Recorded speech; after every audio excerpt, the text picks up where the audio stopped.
kau duain aku, maka aku bongkar kebusukanmu. Korupsi 981 triliun di PT Pertamina. Kamu kira aku wanita cupu, Mas? Selamat menikmati rumah barumu di penjara. Assalamualaikum warahmatullahi wabarakatuh. Selamat datang di LA Stories. Di balik senyuman ada air mata yang tak terlihat. Di balik tawa, ada kisah yang tak pernah diceritakan.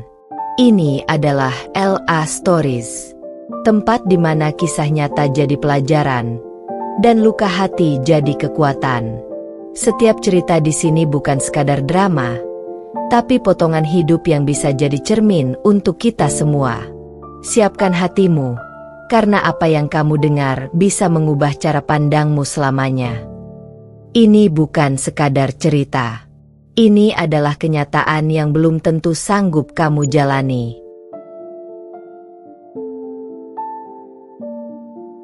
Namaku Tiara Laksmi, istri seorang direktur keuangan PT Pertamina, Gilang Prasetya. Aku istri sahnya, perempuan yang setia selama 10 tahun, yang bersamanya membangun segalanya dari nol. Tapi siapa sangka, saat kekuasaan dan uang menguasai Gilang, aku dibuang seperti sampah. Ia selingkuh dengan wanita muda, dan berniat menceraikanku tanpa sepeser pun harta gonogini. Tapi Gilang lupa, aku bukan wanita bodoh. Aku menyimpan semua data kejahatannya. Aku tahu bagaimana dia menyembunyikan dana gelap sebanyak 981 triliun rupiah di proyek fiktif Pertamina. Aku diam bukan karena takut, tapi karena aku menunggu waktu. Dan saat dia membawa perempuan itu ke rumah, menceraikanku dengan kesombongan, aku pun membuka semuanya. Kisah ini adalah tentang pengkhianatan, pembalasan, dan kehancuran laki-laki rakus yang berani menyakiti istri cerdas. Dia kira aku lemah, padahal akulah malaikat penghancurnya. Like jika kamu percaya perempuan yang dikhianati bisa bangkit dan membakar dunia. Komen, ceritakan pengalamanmu atau perempuan tangguh yang kamu kenal. Subscribe untuk kisah-kisah nyata dan fiksi penuh kekuatan perempuan, balas dendam, keadilan, dan harapan. Sebelum masuk ke ceritanya, jangan lupa absen dulu Bunda. Bunda semuanya dari daerah mana saja. Dan bagi yang sudah subscriber semoga rezekinya lancar. Aku masih ingat malam itu. Jam menunjukkan pukul 23.12. Dan di ruang keluarga yang dulu selalu jadi tempat tawa kita, kini hanya ada sunyi, dingin, dan kursi yang tak lagi diduduki oleh seseorang yang dulu pernah bilang, "Aku tak bisa hidup tanpa kamu, Ra." Sekarang, lelaki itu lebih memilih menghabiskan malamnya dengan seorang perempuan muda, perempuan yang bahkan tak bisa mengeja nama anak kita dengan benar. Aku duduk diam, memandangi meja makan yang tak tersentuh. Nasi uduk buatan tanganku masih mengepul. Ayam goreng madu yang dulu jadi favoritnya tak disentuh sama sekali. Sejak 3 bulan terakhir, setiap malam, ia pulang larut. Matanya menghindar dari mataku, dan aroma parfum wanita lain menguar dari kerah bajunya. Bukannya bodoh, aku hanya masih mencoba percaya. Tapi hari ini, tidak lagi.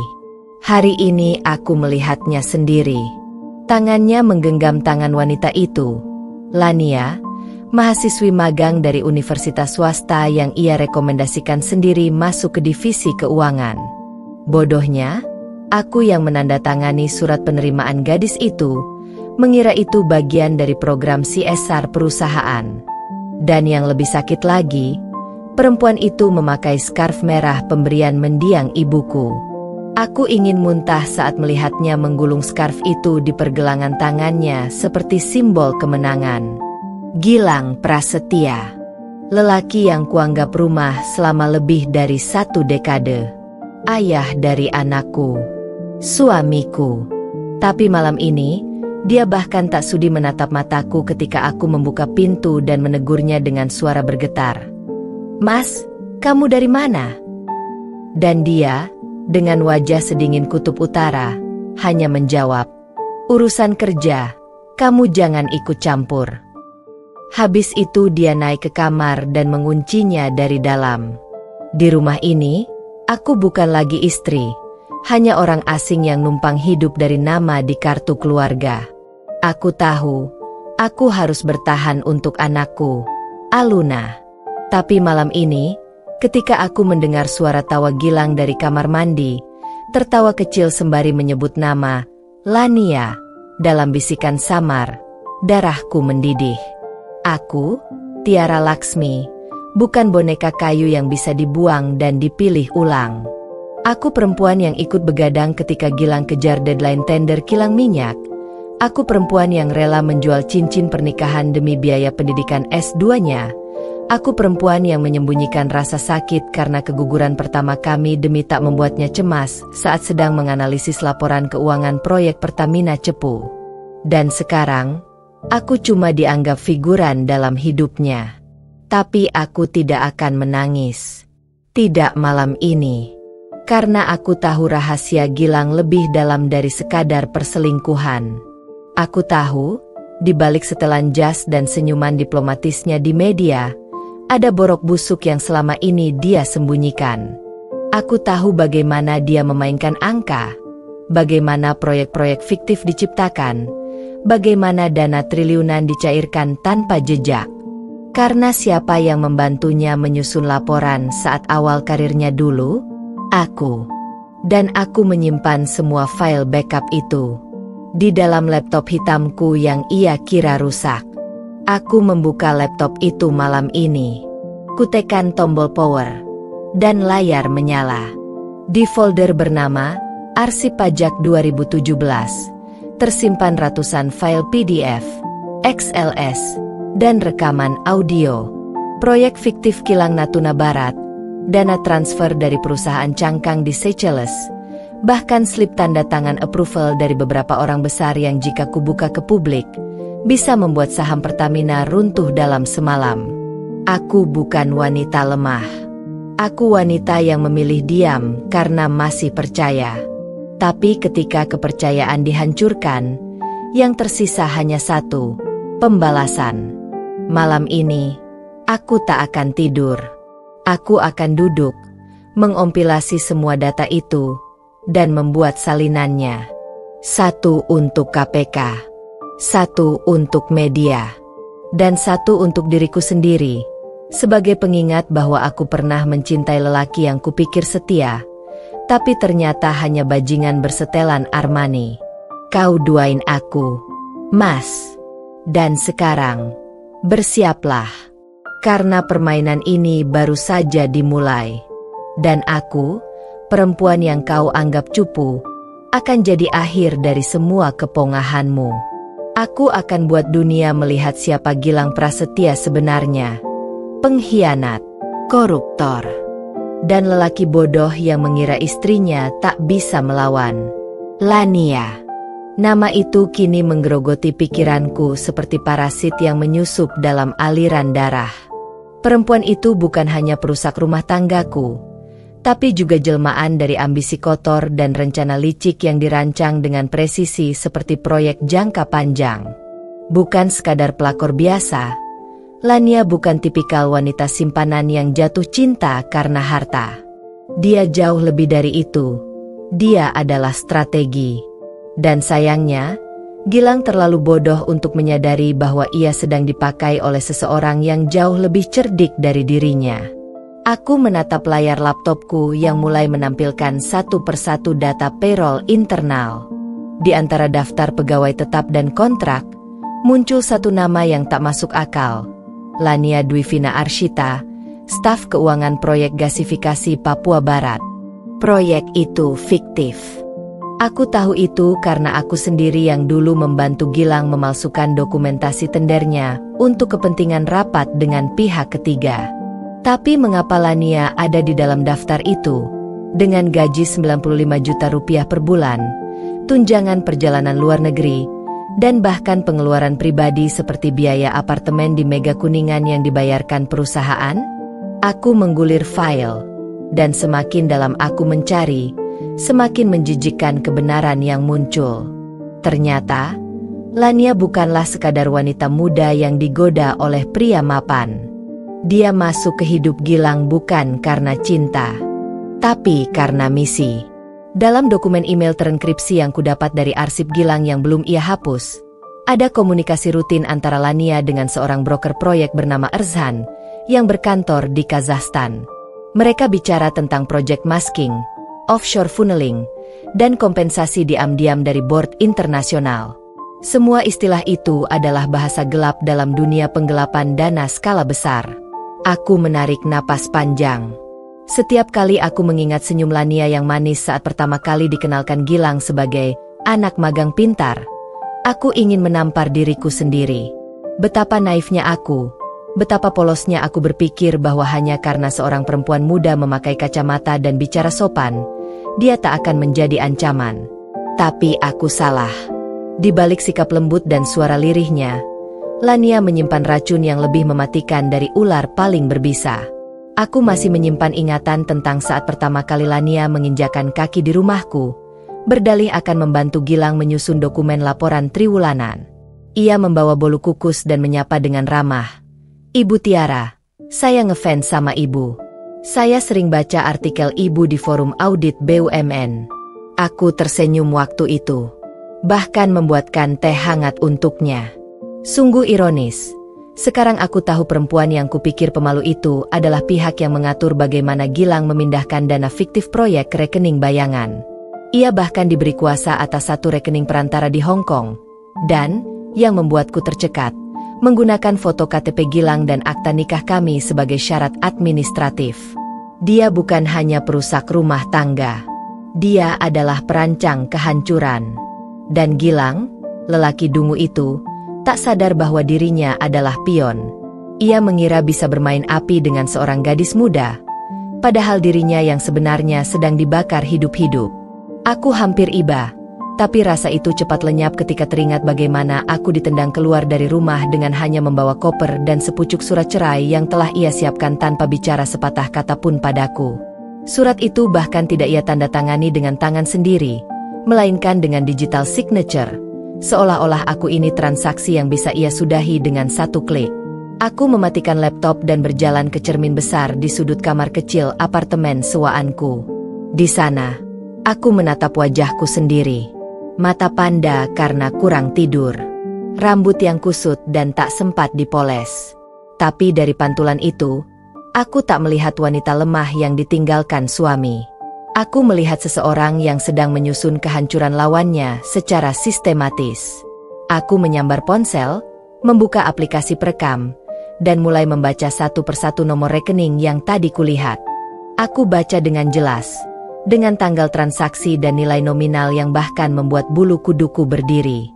Triliunan rupiah mengalir seperti air dari proyek-proyek yang tak pernah ada wujudnya.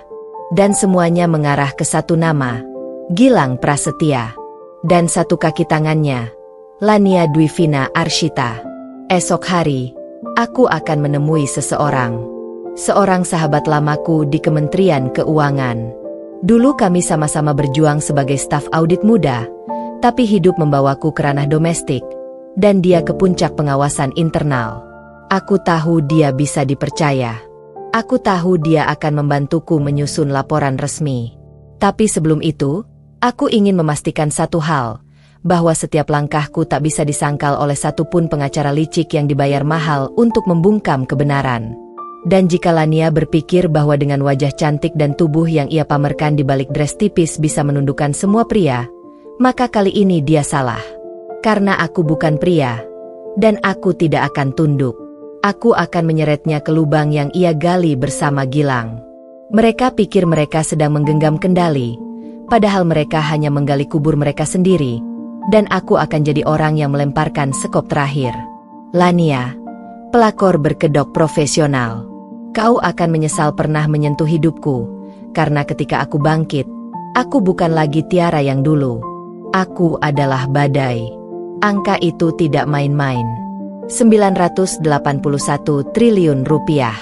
Ketika pertama kali kulihat angka itu di layar laptop, Jantungku seperti dihantam palu godam. Bukan karena aku tak terbiasa dengan angka besar. Aku mantan auditor. Tapi karena angka itu muncul dari laporan keuangan internal PT Pertamina yang seharusnya steril dari kebusukan. Angka itu tak mungkin muncul secara sah. Dan lebih gilanya lagi, di bawah angka itu, ada satu nama dengan tanda tangan digital. Gilang Prasetya. Suamiku.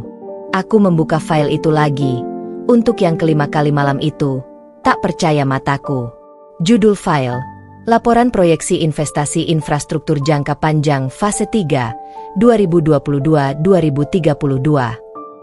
Di dalamnya ada lebih dari 400 halaman tabel, grafik, dan catatan kaki.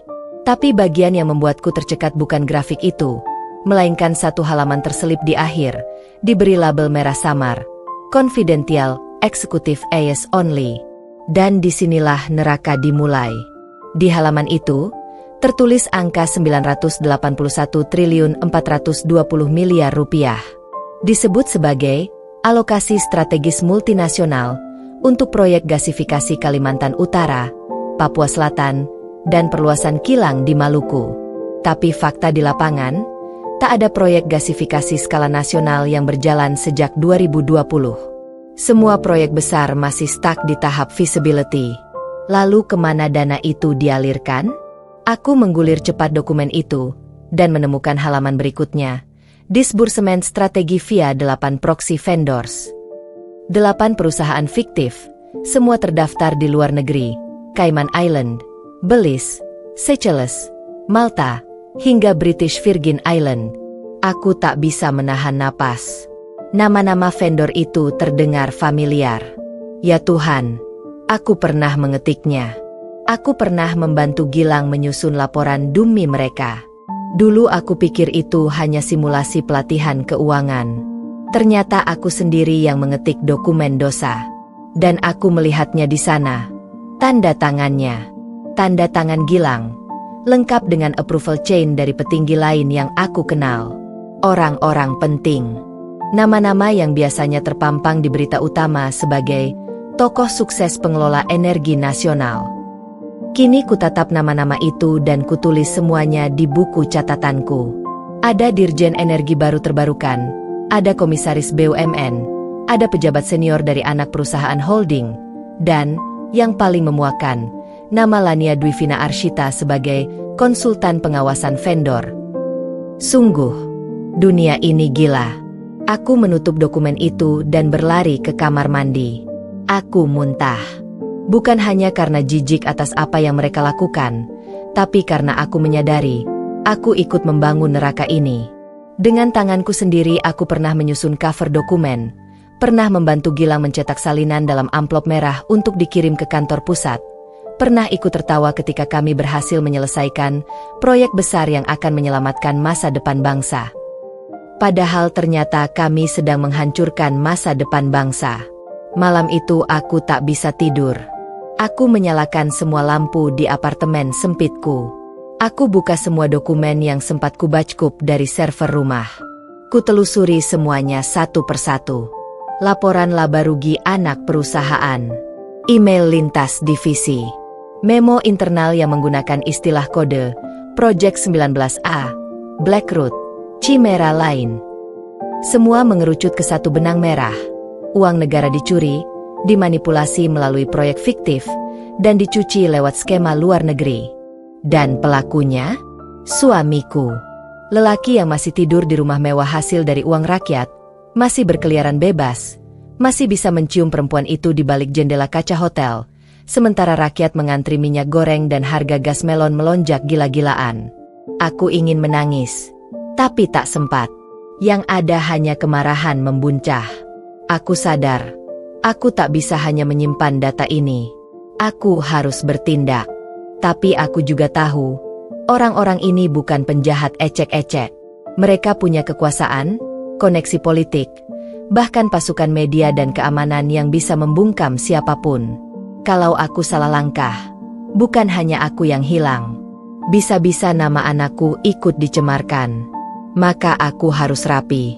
Aku harus sistematis. Keesokan harinya aku mulai menyusun laporan. Bukan laporan biasa. Ini akan jadi dokumen berdarah.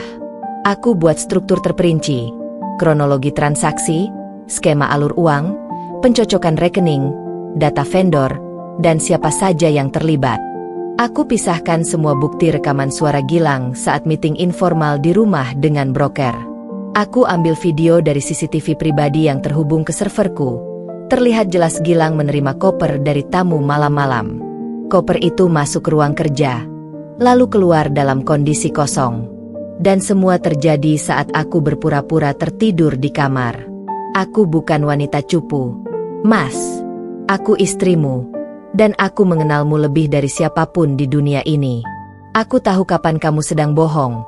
Aku tahu gestur bahumu kalau sedang menyembunyikan sesuatu. Aku tahu cara kamu mengetik password. Dan sekarang semua yang kamu sembunyikan sudah ada di tanganku. Kau pikir uang 981 triliun itu akan membuatmu aman? Kau salah. Kau pikir punya pelakor akan menjadikanmu raja? Kau bodoh. Karena sekarang, satu-satunya tempat yang layak untukmu bukan istana, tapi penjara dengan jeruji baja. Dan tanda tanganmu itu, Mas, tanda tangan digital di atas proyek fiktif, akan jadi tanda tangan kematian reputasimu. Aku akan cetak, aku akan pajang di ruang sidang, aku akan kirim ke semua redaksi media nasional. Biar semua tahu, siapa sebenarnya Gilang Prasetya. Direktur keuangan yang bukan cuma pengkhianat cinta, tapi pengkhianat negara. Dan aku, Tiara Laksmi, akan jadi perempuan pertama yang menyeret suaminya sendiri ke meja hijau demi kebenaran. Aku belajar bahwa dalam dunia yang dikuasai oleh orang licik, yang menang bukan mereka yang paling keras berteriak, tapi mereka yang paling mampu menyimpan amarah dalam senyap dan mengubahnya jadi peluru yang tepat sasaran. Maka sejak malam itu, malam ketika kutemukan tanda tangan neraka suamiku di atas tumpukan dosa, aku memilih diam. Tapi bukan diam karena lemah, melainkan diam yang menyusun strategi. Diam yang menyimpan semua luka, semua fakta, semua dendam dalam satu ruang yang akan kubuka tepat saat mereka paling lengah. Setiap pagi aku masih mengirim pesan sopan ke Gilang, seolah aku masih wanita lemah yang mencoba memperbaiki rumah tangga. Mas, kamu udah makan? Kapan pulang? Aku titip salam buat Lania ya, siapa tahu dia masih bisa baca etika. Tapi aku tahu, dia tak akan balas. Dia sedang di puncak dunia, mabuk kekuasaan, dan mengira aku sudah menyerah. Sementara itu, aku menyewa apartemen kecil, menyamar sebagai perempuan biasa yang kabur dari rumah karena masalah keluarga. Di luar, aku tampak seperti istri yang patah hati. Tapi di dalam, aku adalah wanita yang sedang menyiapkan eksekusi hukum dan sosial yang tidak akan bisa dia hindari.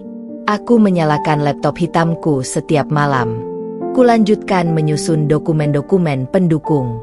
Bukan hanya file dan laporan, tapi kutambahkan narasi. Ya, aku tahu betul dunia hari ini tidak hanya percaya data. Dunia percaya cerita. Maka aku membuat kronologi. Aku menulis dari sudut pandang sebagai istri, sebagai auditor, sebagai korban, dan sebagai warga negara. Aku tuangkan semuanya dalam dokumen berjudul Pengakuan Istri Direktur Keuangan PT Pertamina, 981 triliun yang hilang, dan lelaki yang mengkhianati segalanya. Sebuah laporan yang bisa membuat satu bangsa terhenyak jika sampai bocor ke media. Dan itu memang rencanaku. Di tengah malam, aku diam-diam mengaktifkan VPN dan membuat email baru.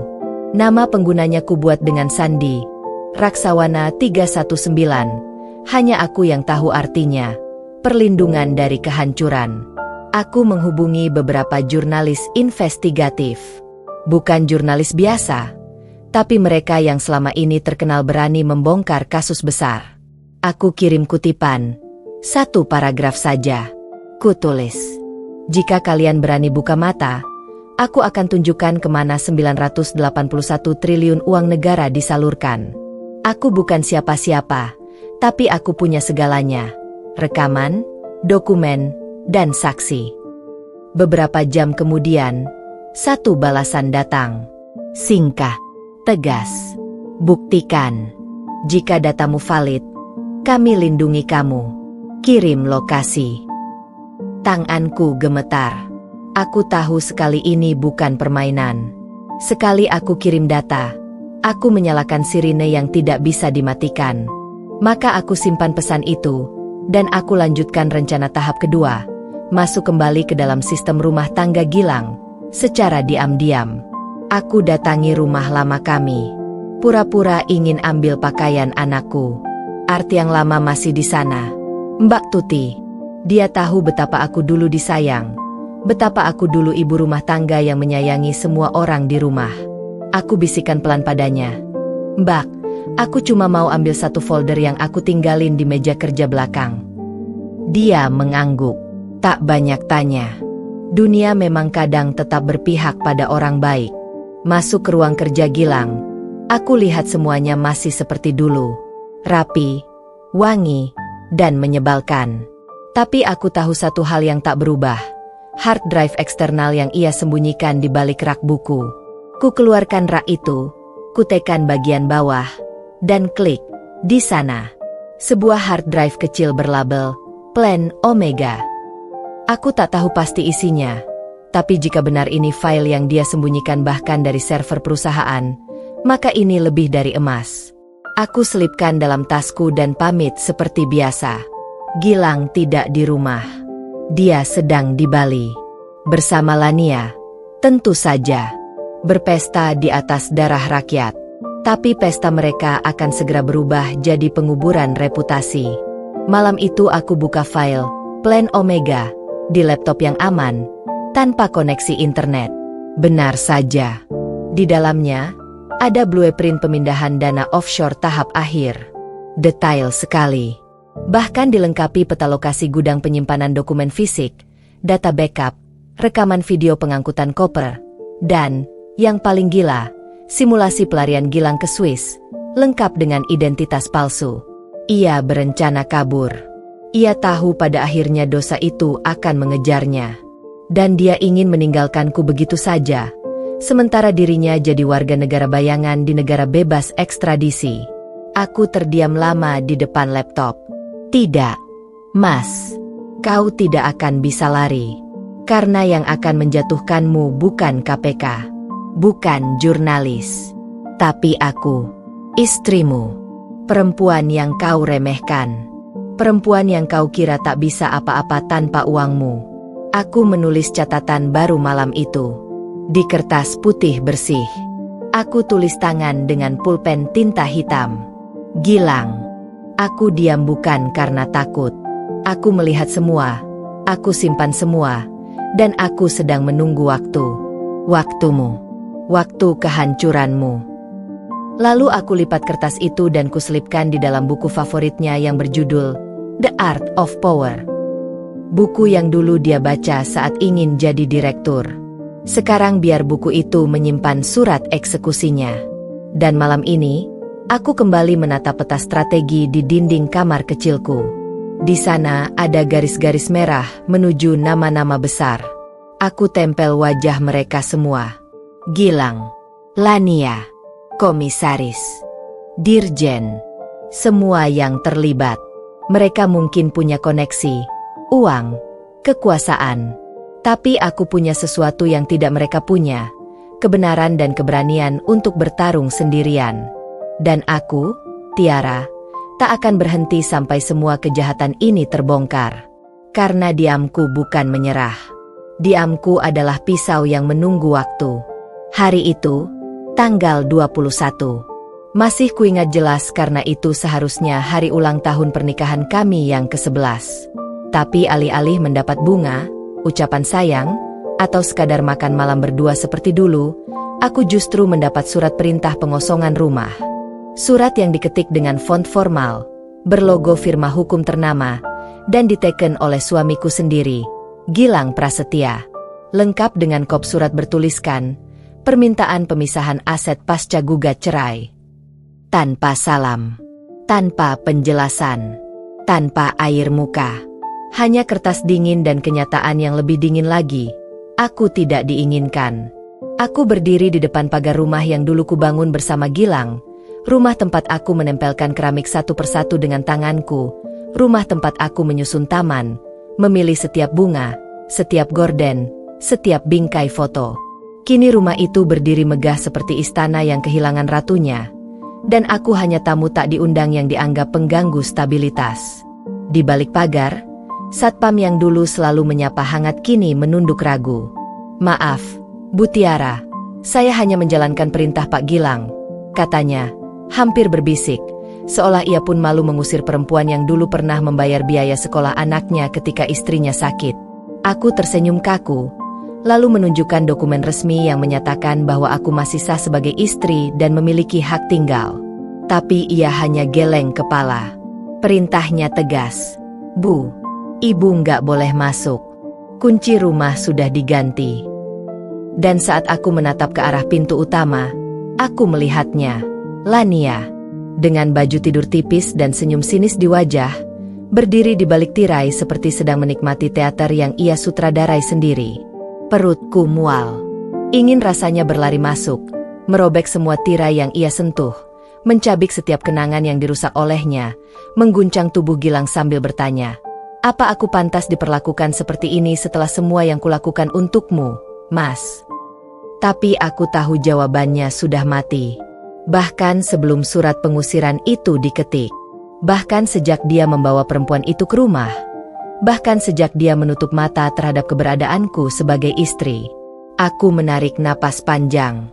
Aku tak boleh hancur di depan mereka. Aku tak akan menangis di depan pagar rumahku sendiri. Aku menatap lurus ke arah jendela tempat Lania berdiri. Kupandangi matanya. Dan saat ia menyeringai, aku justru tersenyum. Bukan senyum bahagia, tapi senyum seorang perempuan yang tahu sesuatu yang tidak mereka tahu. "Kau boleh rebut rumahku, Mas. Kau boleh gusur aku dari kehidupanmu. Tapi kau lupa satu hal. Rumah ini dibangun dari uang kotor. Uang hasil manipulasi negara. Dan aku punya semua dokumennya. Rumah yang kau duduki bersama perempuan itu bukan benteng. Itu bom waktu. Dan aku, Tiara, adalah jarumnya. Aku pergi sore itu tanpa menoleh ke belakang. Tapi di dalam diriku, aku menguburkan banyak hal sekaligus. Harga diriku yang kau injak, cintaku yang kau buang, dan seluruh ingatan indah yang kini tak lebih dari lelucon pahit. Aku pulang ke apartemen sempitku dengan kepala tegak. Dan malam itu aku menulis ulang rencana dengan satu tambahan besar. Publikasi. "Kau tak ingin berdamai secara hukum, Mas? Baik. Kalau begitu aku akan bawa kasusmu keluar dari ruang sidang. Aku akan seret namamu ke pengadilan rakyat. Media, opini publik, platform digital. Biar dunia tahu siapa sebenarnya Gilang Prasetya, suami yang bukan hanya pengkhianat cinta tapi pengkhianat bangsa." Aku menghubungi 2 jurnalis investigasi secara diam-diam.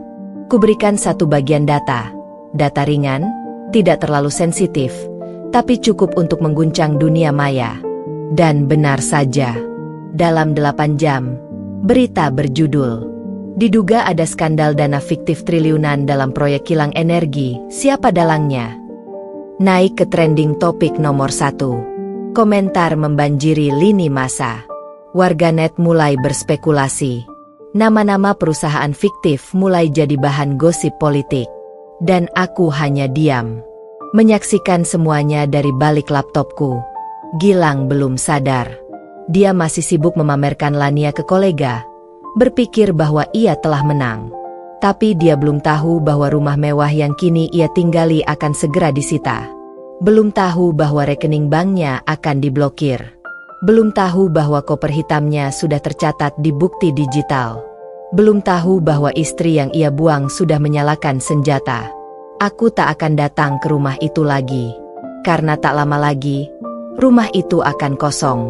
Bukan karena aku pergi, tapi karena kau yang akan diangkut keluar oleh polisi berseragam lengkap, tangan diborgol, wajahmu ditutup jaket. Dan pelakormu akan menjerit di tangga. Bukan karena cemburu, tapi karena takut ikut terseret. Malam itu aku berdiri di depan jendela apartemen. Jakarta berkilau di bawah langit gelap.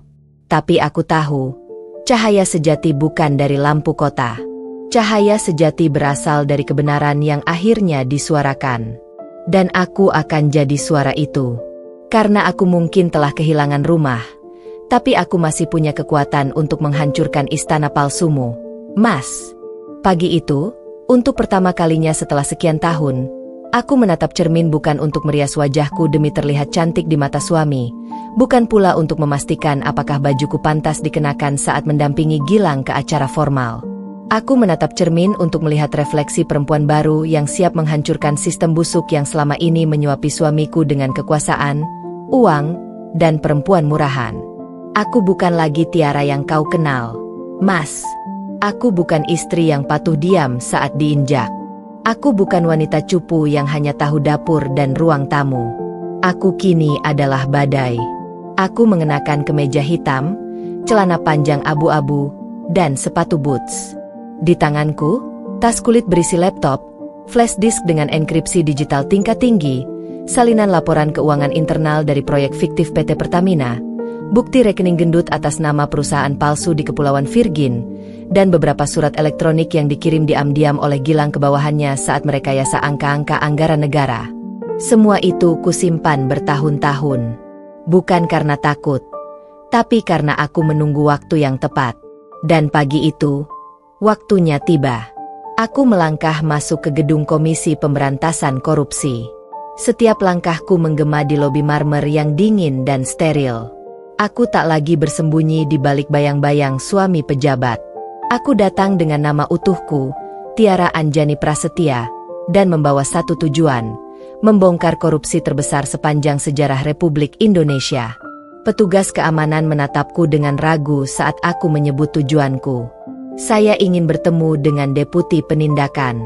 Saya punya bukti korupsi yang nilainya hampir 1.000 triliun rupiah. Ucapku tegas. Awalnya mereka mengira aku berhalusinasi. Tapi begitu mereka melihat dokumen yang kubawa, ekspresi mereka berubah. Dalam waktu 5 menit, aku dipersilakan masuk ke ruang khusus. 3 orang penyidik KPK duduk di hadapanku. Mata mereka menyorot tajam tapi penuh rasa ingin tahu. Apa benar ibu memiliki bukti korupsi di PT Pertamina? Tanya mereka, suara datar, formal, namun mulai disisipi ketegangan. Aku mengangguk. Bukan hanya bukti. Saya juga tahu nama-nama komisaris bayangan, proyek kilang fiktif di Sumatera yang tak pernah dibangun tapi ditagih anggarannya, serta pembagian dana gelap yang dikirim lewat mata uang kripto ke rekening luar negeri. Semua ini dikendalikan oleh jaringan, dan suami saya adalah salah satu otaknya. Ruangan itu mendadak sunyi. Lalu, salah satu penyidik, lelaki muda dengan mata tajam, membuka laptopnya dan mulai mengecek sebagian file yang kubawa. Dan dalam waktu 30 menit, mereka saling pandang dan mengangguk. Bu Tiara, kami butuh Anda untuk jadi whistleblower. Tapi kami harus tahu, apa motivasi Anda sebenarnya? Tanya mereka dengan hati-hati. Aku menatap mereka tajam. Saya bisa saja diam dan hidup nyaman. Tapi saya muak. Saya hidup bersama penjahat selama 11 tahun. Dan saat saya mengorbankan hidup, cinta, dan martabat saya, dia malah berselingkuh, mengusir saya, dan hidup di rumah mewah hasil korupsi. Saya bukan hanya ingin menegakkan keadilan. Saya ingin dia hancur. Secara hukum, sosial, dan mental. Saya ingin semua orang tahu, perempuan yang mereka injak hari ini bisa jadi orang yang akan menginjak mereka balik besok. Penyidik itu mengangguk. Kami akan lindungi Anda, Bu Tiara. Tapi ini akan berbahaya. Banyak nama besar yang Anda sebut di sini. Bahkan 2 menteri dan 1 jenderal. Aku tersenyum tipis. Saya tahu. Dan saya siap. Hari-hari berikutnya berubah drastis. Tiara yang dulu mengenakan apron kini memakai ID card bertuliskan, saksi khusus. Aku dipindahkan ke cafe house rahasia. Laptopku dipasangi sistem pelindung digital.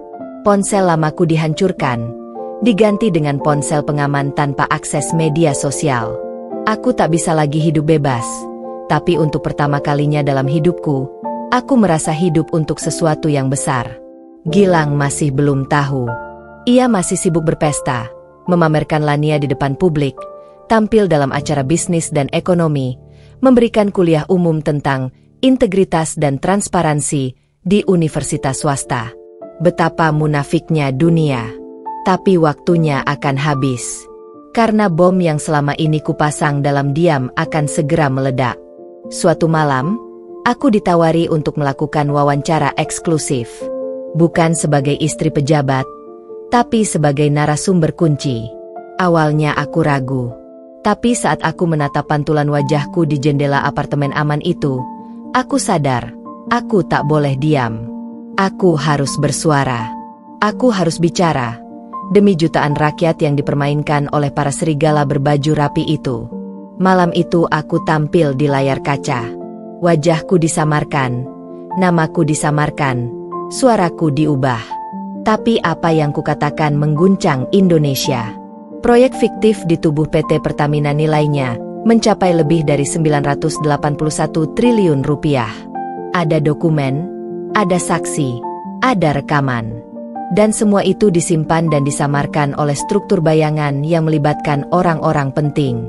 Suami saya, yang dulu saya kira pahlawan, ternyata adalah pencuri berdasi. Indonesia meledak. Berita itu tersebar seperti api di hutan kering.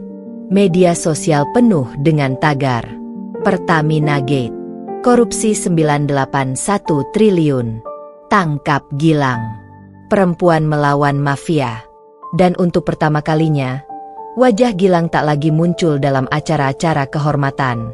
Tapi dalam meme, sindiran, dan kolase satir yang menertawakannya sebagai pakar korupsi dan raja manipulasi. Lania bahkan jadi bahan olok-olok. Orang-orang menyebutnya Ratu Uang Haram. Dan aku bukan lagi istri pejabat. Aku kini simbol perlawanan. Hari itu udara di Jakarta terasa lebih panas, bukan karena cuaca, tetapi karena suhu politik dan ekonomi negeri ini sedang membara. Semua media mengarah pada satu nama, Gilang Adityo Pranata. Suamiku, mantan cintaku, kini target utama negara. Tapi apa yang mereka belum tahu adalah, ini baru permulaan. Yang kutunjukkan ke publik hanya kulitnya. Yang kupersiapkan di balik layar adalah palu godam untuk menghancurkan struktur korup yang selama ini berdiri angkuh dan menginjak jutaan rakyat tanpa ampun. Bu Tiara, Anda yakin ingin memancing mereka sendiri? Tanya Pak Haryo, salah satu penyidik senior KPK yang kini mendampingiku dalam program perlindungan saksi. Aku mengangguk. Gilang tidak akan terpancing kalau hanya dengan data. Dia bukan orang yang panik karena ancaman. Dia panik kalau merasa peluangnya terancam. Kita harus kasih umpan proyek yang kelihatan lebih besar dari apa yang dia miliki sekarang. Buat dia lapar. Buat dia tamak. Baru kita jebak. Maka dimulailah operasi kontrak bodong. Sebuah skema jebakan berlapis yang kurancang bersama tim digital forensik dan penyelidik ahli. Kami menciptakan perusahaan fiktif bernama Mandala Petro Global, lengkap dengan website profesional, alamat kantor sewaan di kawasan bisnis Sudirman, dan bahkan tim pemasaran yang berpura-pura menjadi investor asal Uni Emirat Arab. Kami buat seolah-olah perusahaan ini memiliki akses ke ladang minyak lepas pantai di Nigeria dan butuh mitra dari Indonesia untuk mengelola dan mendistribusikan minyak hasil tambang. Gilang, seperti yang kuduga, langsung tergiur. Lewat koneksi lamaku di jaringan teman sosialita, aku menyebarkan kabar bahwa ada proyek besar dari luar negeri sedang cari mitra distribusi di Indonesia, konon nilainya lebih dari 120 triliun. Umpan dilempar. Butuh 3 hari sebelum jerat menegang. Gilang mengirim orang kepercayaannya, Dimas, untuk menemui pihak Mandala Petro Global. Semua percakapan direkam. Setiap kata, setiap tanda tangan, setiap janji kotor terekam sempurna. Lalu satu langkah paling berani pun kuambil. Aku muncul di rapat rahasia itu. Dengan menyamar sebagai konsultan strategis bernama Eva Rinaldi. Aku duduk di ruangan hotel bintang 5, mengenakan blazer hitam dan kacamata bening. Rambutku ditata berbeda, dan aksen bicaraku kubuat sedikit lebih maskulin. Dimas, si kaki tangan suamiku, tidak mengenaliku. Padahal aku pernah menyuapinya makan malam saat dia datang ke rumahku bersama Gilang, pura-pura membahas pengembangan proyek hulu migas. Jadi, Pak Dimas, jika proyek ini berjalan, Gilang akan mendapatkan 15% dari total volume ekspor minyak kita dalam bentuk fee konsultasi. Tapi tentu saja, semua akan masuk melalui rekening perusahaan Shell di Belize. Ucapku mantap. Dimas mengangguk penuh semangat. Siap. Pak Gilang pasti tertarik. Dia suka pola-pola seperti ini. Apalagi kalau bisa cepat dan tanpa terlalu banyak prosedur birokrasi. Aku tersenyum dingin. Kami tidak suka prosedur. Kami hanya suka hasil. Dimas tertawa, dan semua itu direkam dengan audio serta video kualitas tinggi oleh tim yang menyamar sebagai investor.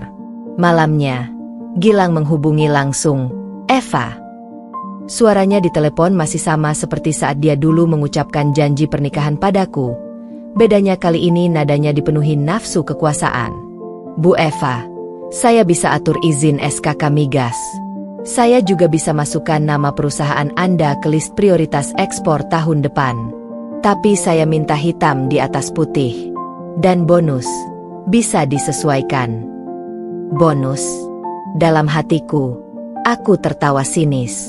Bonus yang kamu maksud itu seperti bonus tidur dengan Lania dulu kan, Mas? Bonus menghancurkan pernikahan kita. Bonus membuangku seperti sampah setelah kamu kenyang? Bisa diatur. Pak Gilang, asal Anda juga mau bawa data produksi real PT Pertamina untuk analisis kami. Jawabku manis, padahal tanganku sudah mencatat semua kebusukan itu untuk ditancapkan ke jantung sistem nanti. 3 hari kemudian, kontrak ditandatangani. Gilang tidak tahu bahwa tinta yang dia coretkan di atas kertas fiktif itu adalah tinta yang akan menggiringnya ke neraka penjara. Dalam perjanjian itu, dia menyetujui pembagian komisi ilegal, mengalihkan distribusi ke luar negeri tanpa izin pemerintah, dan menyisipkan dana tambahan ke rekening atas nama istri barunya, Lania. Betapa bodohnya dia. Betapa dalam kerakusannya, dia pikir dirinya tak akan pernah tersentuh. Setelah semua cukup, penyidik KPK bergerak. Mereka menghubungi Bank Indonesia untuk melacak transaksi mencurigakan. OJK dilibatkan. Interpol mulai membuka file perusahaan luar negeri yang menjadi tameng Gilang. Nama-nama mulai ditarik. Seperti benang kusut yang perlahan diluruskan, jaringan korupsi itu mulai terbuka. Dirut anak perusahaan BUMN, mantan pejabat ESDM, satu pengusaha tambang dari Kalimantan, dan tentu saja, Gilang, sang dalang. Namun, aku belum puas. Penangkapan saja tak cukup. Aku ingin seluruh Indonesia tahu bahwa perempuan yang dulu dianggap remeh, hanya karena memilih menjadi ibu rumah tangga, kini berdiri di garis depan memberantas kejahatan tingkat tinggi. Malam itu, aku menulis naskah pengakuan terbuka. Kutulis bukan sebagai pelapor anonim, bukan sebagai saksi tersembunyi, tapi sebagai aku, Tiara. Naskah itu akan kubacakan di depan publik setelah operasi selesai.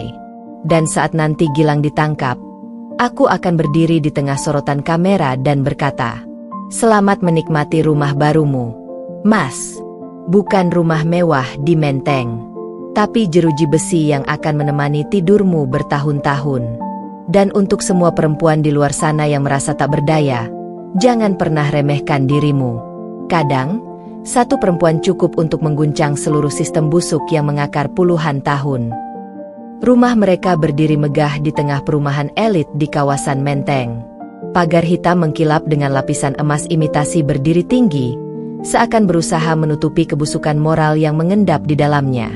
Di teras depan, tampak Lania sedang duduk santai dengan gaun sutra, menggenggam secangkir kopi, wajahnya tersenyum puas seolah dunia telah ia menangkan. Tapi sore itu, waktu berhenti. Pukul 17.45, tepat saat azan maghrib mulai menggema dari kejauhan, suara ban mobil-mobil hitam tanpa plat nomor memasuki kompleks perumahan dengan kecepatan terkontrol. 4 mobil berhenti serentak di depan rumah Gilang. Pintu-pintu terbuka serentak.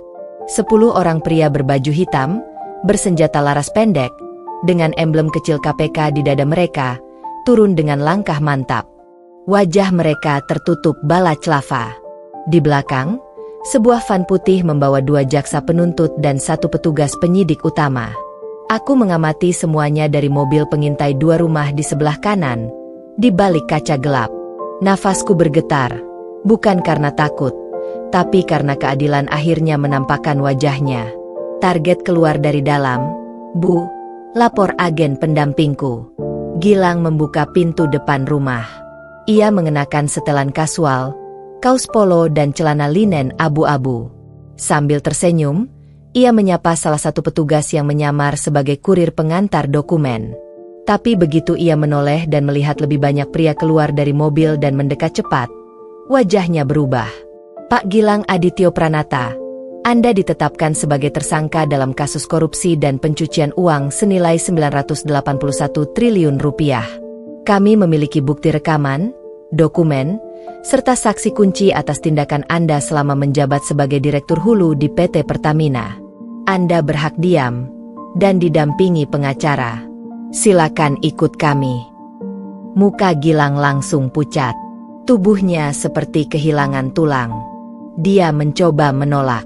"Apa ini? Kalian tidak punya hak. Mana suratnya? Mana buktinya?" Petugas menunjukkan surat perintah penangkapan. Kamera dari tim media internal KPK mulai merekam. Dan pada saat itulah, Lania muncul di balik pintu. Dia masih dengan wajah angkuh dan tangan memegang cangkir, belum menyadari bencana yang menelan suaminya. Namun saat melihat Gilang diborgol di depan publik, dia histeris. "Apa kalian lakukan pada suamiku? Apa ini semacam fitnah? Dia direktur, bukan penjahat," teriaknya sambil maju dan mendorong petugas. Salah satu jaksa mendekat dan menatapnya tajam. "Kami tahu rekening atas nama Anda menerima aliran dana sebesar 3,2 triliun dalam waktu 7 bulan terakhir, yang tidak dilaporkan ke Dirjen Pajak. Siapkan pengacara, Bu Lania. Anda mungkin akan segera menyusul suami Anda." Tangis Lania pecah seketika. Tubuhnya goyah. Ia memeluk lengan Gilang yang kini sudah diborgol dan dibawa masuk ke dalam van putih. Aku melihat itu semua, lalu menurunkan kaca mobilku sedikit. Kuambil ponsel dan menyalakan siaran langsung Instagram. Dalam 1 detik, lebih dari 20.000 orang langsung bergabung. "Selamat sore, Indonesia. Kalian bertanya-tanya siapa yang membongkar semua ini? Bukan KPK. Bukan jaksa, tapi aku. Wanita yang pernah kalian sebut bodoh karena memilih diam saat dikhianati. Istri yang kalian anggap cupu karena suaminya main belakang dan menikah lagi. Tapi hari ini, aku tunjukkan bahwa bukan hanya harga diriku yang kupertahankan, tapi juga martabat bangsa ini. Ini untuk setiap rakyat kecil yang tidak bisa beli minyak goreng. Ini untuk anak-anak sekolah di Papua yang tak punya buku. Ini untuk kalian yang pernah dipermainkan sistem. Suamiku, mantan suamiku, adalah koruptor. Dan hari ini, dia sudah resmi ditangkap." Komentar membanjiri siaranku. Indopolwatch. "Gila. Salut Ibu Tiara. Bunda aktivis. Andai semua perempuan sekuat ibu ini. Hormat dari kami di Surabaya." Newsday.id. Breaking. Siaran langsung ex-istri Gilang viral. Lebih dari 1 juta penonton live. Aku matikan siaran. Tanganku gemetar. Tapi bukan karena ketakutan. Itu adalah getaran kekuatan. Getaran kemenangan. Gilang kini resmi menjadi tahanan negara. Dan Lania akan segera menyusul. Petugas KPK mendekat ke mobilku. "Bu Tiara, misi tahap 1 selesai. Selamat. Kita segera lanjut ke tahap 2, pembekuan aset dan pelacakan jaringan luar negeri." Aku mengangguk. Dan setelah itu, kita buka data lainnya. Mereka pikir Gilang satu-satunya. Padahal masih ada 14 nama lain yang ikut bermain. Aku sudah simpan semuanya. Satu-satu akan kuhadirkan ke meja hijau. Ini belum selesai. Ini baru awal. Sore itu, langit Jakarta mendung, tapi hatiku bersinar. Aku tidak lagi wanita yang menangis di pojok ranjang, dihina karena ditinggal. Aku adalah suara yang dulu dibungkam. Dan sekarang, aku adalah petaka bagi mereka yang selama ini merasa kebal hukum. Pagi itu, tepat pukul 7.30, puluhan kamera media sudah berjejer di depan gedung merah putih KPK. Wartawan berebut posisi terbaik, mikrofon mengarah ke pintu masuk, dan suara siaran langsung menggema di berbagai platform digital. Judul besar terpampang di layar-layar televisi. Breaking news. Istri Gilang ditangkap. Dugaan kuat terlibat pencucian uang 3,2 triliun. Aku menyaksikan semuanya dari layar 50 inci di ruang kontrol investigasi. Kopi hangat di tanganku tak sedingin mata dan hati ini. Lania yang dulu berdiri angkuh, mencibir aku sebagai wanita lemah, kini duduk di kursi pemeriksaan, tangan diborgol, rambut aut-autan, dan wajah bengkak karena semalaman menangis di tahanan. Saudari Lania Putri Az-Zahra, kami menetapkan Anda sebagai tersangka tindak pidana pencucian uang dan menerima aliran dana ilegal dari suami Anda, Gilang Adityo Pranata. Anda memiliki waktu 7x24 jam untuk menunjuk kuasa hukum. Penyidikan akan segera dimulai. Seketika itu juga, Lania menjerit. Aku tidak tahu apa-apa. Kalian gila. Semua ini fitnah. Suamiku yang korup. Aku cuma istri. Penyidik hanya menatap dingin. Maaf, Bu. Tapi ada 47 transaksi ke rekening Anda dari perusahaan cangkang yang dibentuk oleh suami Anda. Anda bahkan membelikan villa di Tuscany dan apartemen di Singapura dengan dana tersebut. Tubuh Lania ambruk ke lantai. Ia menangis, menggeliat seperti orang kesurupan. Tapi kamera tetap menyala. Media menangkap semuanya. Dan aku duduk di balik layar dengan senyum setipis pisau cukur. Kamera keamanan dalam ruangan memperlihatkan wajah Lania yang menghitam oleh kemarahan dan ketakutan. Tidak ada lagi sisa kesombongan dalam sorot matanya. Kau bilang aku wanita cupu, kan? Lihat dirimu sekarang. Bahkan gaun mewahmu pun tak bisa menyelamatkan harga dirimu. Beberapa saat kemudian, ruang tahanan wanita dipenuhi suara gaduh. Lania dibawa masuk, dan jeritannya kembali terdengar ketika ia melihat para tahanan lain mulai berbisik dan tertawa kecil. Salah satu tahanan, seorang ibu beranak 2 yang ditahan karena korupsi kecil di desa, menatapnya tajam. Oh, ini toh istri koruptor 981 triliun itu? Gila, akhirnya kamu masuk juga. Dulu saya cuma ambil 10 juta buat beli susu anak. Saya di penjara. Kamu belanja tas ratusan juta pakai uang negara. Rasain karma, Bu Bos. Lania makin meronta. Aku korban. Suamiku yang menipu. Aku muncul di balik kaca ruang observasi tahanan. Aku hanya berdiri, mengenakan blazer hitam dan sepatu hak yang kuklikan pelan-pelan ke lantai. Suara klik-klak langkah kakiku menggaung. Saat Lania melihatku, ia langsung mematung. Mata kami bertemu. Untuk sesaat, waktu seolah berhenti. Matanya merah, wajahnya pucat, tapi mulutnya bergerak pelan. Tiara, kamu yang lakukan ini semua. Kamu jebak kami. Aku tidak menjawab, hanya menatapnya, dalam dan tenang. Sebelum akhirnya berkata dengan suara pelan tapi menusuk. Aku tidak menjebak kalian, Lania. Aku hanya membuka apa yang sudah kalian sembunyikan terlalu lama. Kamu pikir rumah mewah, tas mahal, dan jet pribadi itu datang dari langit? Tidak. Itu hasil keringat rakyat yang kalian curi. Nikmati hasil cinta suci kalian. Dia menggeleng sambil menangis, memukul-mukul lantai tahanan dengan tangan yang diborgol. Gilang, kenapa kamu bawa aku ke neraka ini? Aku berbalik, tak perlu menatapnya lebih lama. Karena aku tahu, kali ini dia tidak sedang akting. Dia benar-benar hancur. Bukan hanya karena ditangkap, tapi karena seluruh Indonesia menonton dan tahu, dia bukan istri yang dicintai, tapi pion dari permainan kotor seorang koruptor. Komentar netizen di media sosial meledak. Nasional_Watchdog. Tiara bukan cuma wanita kuat. Dia pahlawan bangsa.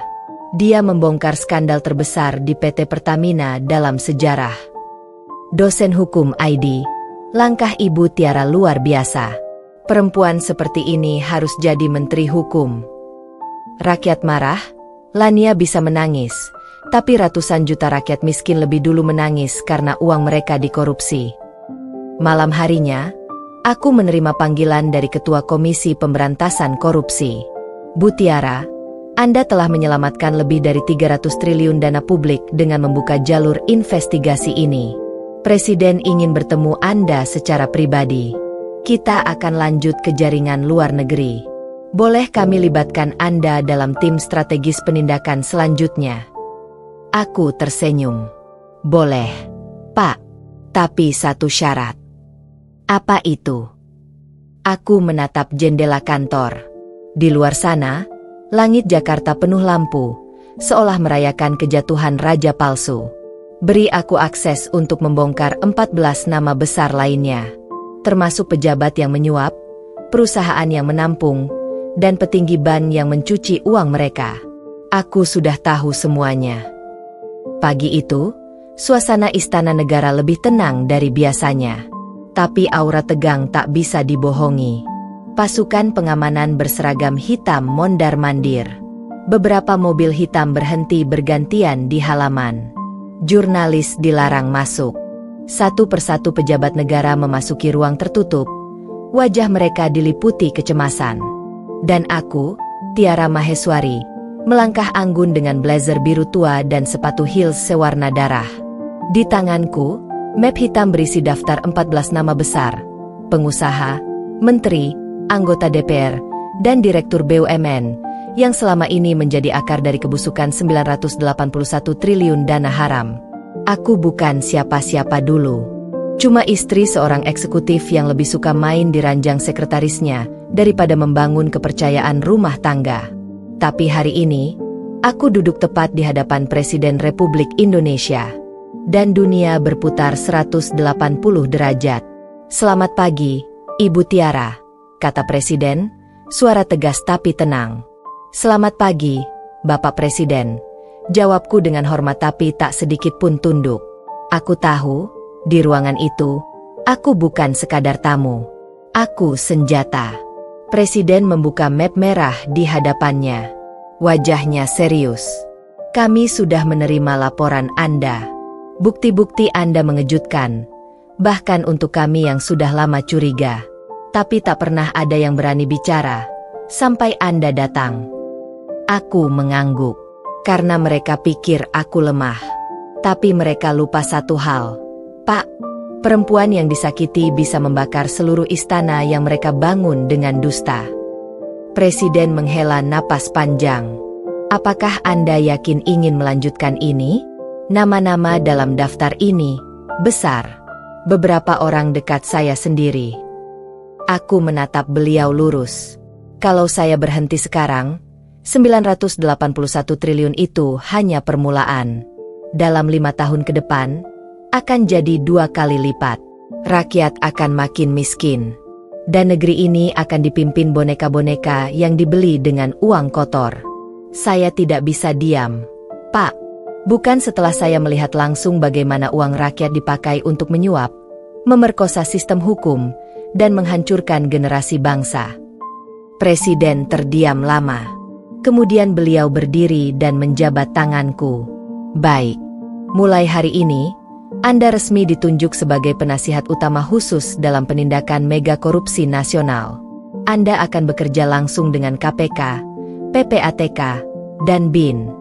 Anda akan dapat pengamanan penuh. Tapi ingat, Ibu Tiara, hidup Anda tidak akan pernah sama lagi. Mereka akan menyerang Anda dari segala sisi. Bahkan yang paling Anda percaya bisa jadi musuh Anda. Aku mengangguk pelan. Saya sudah kehilangan cinta, kepercayaan, dan rumah tangga saya. Tidak ada lagi yang bisa mereka hancurkan. Pukul 16.45 WIB, ruang rapat rahasia kantor KPK. Aku duduk di hadapan tim elit KPK. Di dinding layar besar terpampang peta jaringan korupsi nasional. Ada 14 wajah di layar. Para taipan migas, mantan pejabat ESDM, kepala bank pemerintah, hingga ketua fraksi partai besar. Operasi ini kita beri nama Operasi Neraka Dingin, kata Direktur Penindakan KPK. Dan Anda, Bu Tiara, akan memimpin informasinya. Aku membuka map dan menunjuk nama pertama. Nomor 1, pengusaha batubara yang punya 9 perusahaan cangkang di Kepulauan Virgin. Dia pencuci uang utama Gilang. Rekeningnya di Bank Swiss bisa di-tracking melalui transaksi mutual fund yang menyaru sebagai CSR palsu. Semua mata menatapku. Tak ada yang menyela. Aku melanjutkan, satu demi satu. Fakta demi fakta. Hingga ruangan penuh dengan kepastian, guncangan besar akan segera dimulai. Pukul 21, konferensi pers nasional. Presiden muncul di layar TV nasional. Kami telah membentuk satuan tugas khusus untuk memberantas korupsi sistemik di sektor migas dan keuangan negara. Pimpinan teknis dari operasi ini adalah seorang wanita tangguh, yang dengan berani menyeret suaminya sendiri ke meja hukum demi keadilan. Kami perkenalkan, Ibu Tiara Maheswari. Sorak media meledak. Blitz kamera memancar ke arahku saat aku naik podium. Aku tatap jutaan rakyat Indonesia melalui kamera di depanku. Saya tahu Anda marah. Saya tahu Anda sudah terlalu lama dibohongi. Maka hari ini saya berjanji, tak akan berhenti sampai semua dalang yang menjarah negeri ini kita tarik ke pengadilan. Mereka boleh bersembunyi di balik jas mewah dan kantor tinggi. Tapi saya akan seret mereka ke tempat yang sama dengan suami saya, penjara. Komentar netizen membanjiri semua platform. Aktivis Nusantara, ini wanita paling berani se-Indonesia. Bukan cuma membongkar skandal, dia masuk ke istana dan bikin sejarah. Rakyat curhat, saya menangis lihat Bu Tiara di podium. Dulu saya pikir semua pejabat sama, tapi wanita ini beda. Tuhan utus dia buat hancurkan penjahat berdasi. Pengacara hukum, kalau Bu Tiara bikin partai sendiri, saya daftar detik itu juga. Indonesia butuh orang kayak beliau. Langit Jakarta malam itu menggantung mendung pekat. Hujan gerimis turun seperti isyarat bahwa badai belum berakhir, bahkan baru dimulai. Pukul 2.03 dini hari. HP-ku berdering keras. Layar menunjukkan panggilan dari KPK. Bu Tiara, kami perlu Anda keluar dari rumah sekarang juga. Ada perintah pembunuhan terhadap Anda. Tim pengamanan dalam perjalanan. Suara itu gugup. Aku tercekat, menoleh ke arah jendela kamar. Lampu taman rumahku yang biasanya stabil, malam ini berkedip tak menentu. Aku segera berlari ke ruang tamu dan membuka CCTV dari ponsel. 3 sosok berpakaian hitam berdiri di luar pagar. Satu di antaranya tampak memegang sesuatu, mungkin senjata api. Aku tak sempat berpikir panjang. Dengan napas memburu, aku lempar semua dokumen penting ke dalam tas tahan api. Aku peluk laptopku. Di dalamnya ada bukti transaksi rekening fiktif dan file yang belum sempat kukirim ke BIN. Brak! Suaranya keras. Seseorang menghantam pintu pagar dengan sesuatu yang berat. Alarm rumah menyala. Anjing tetangga menggonggong keras. Detak jantungku seperti genderang perang. Tak lama berselang, suara tembakan terdengar. Dor! Dor! Aku jatuh terduduk. Tapi sebelum napasku habis karena panik, suara sirine datang menggema dari jauh. Tim pengamanan tiba. Baku tembak pecah. Para penyerang melarikan diri. Satu tertangkap hidup-hidup. Bu, kami harus bawa Anda sekarang. Ini bukan ancaman biasa. Anda target operasi penghilangan paksa, kata komandan tim pengamanan BIN. Aku dibawa ke Cafe House, lokasi rahasia di kawasan puncak. Jalan gelap dan sempit, penuh kabut. Di dalam kabin mobil lapis baja, aku menatap keluar sambil memeluk laptopku seperti hidupku bergantung padanya.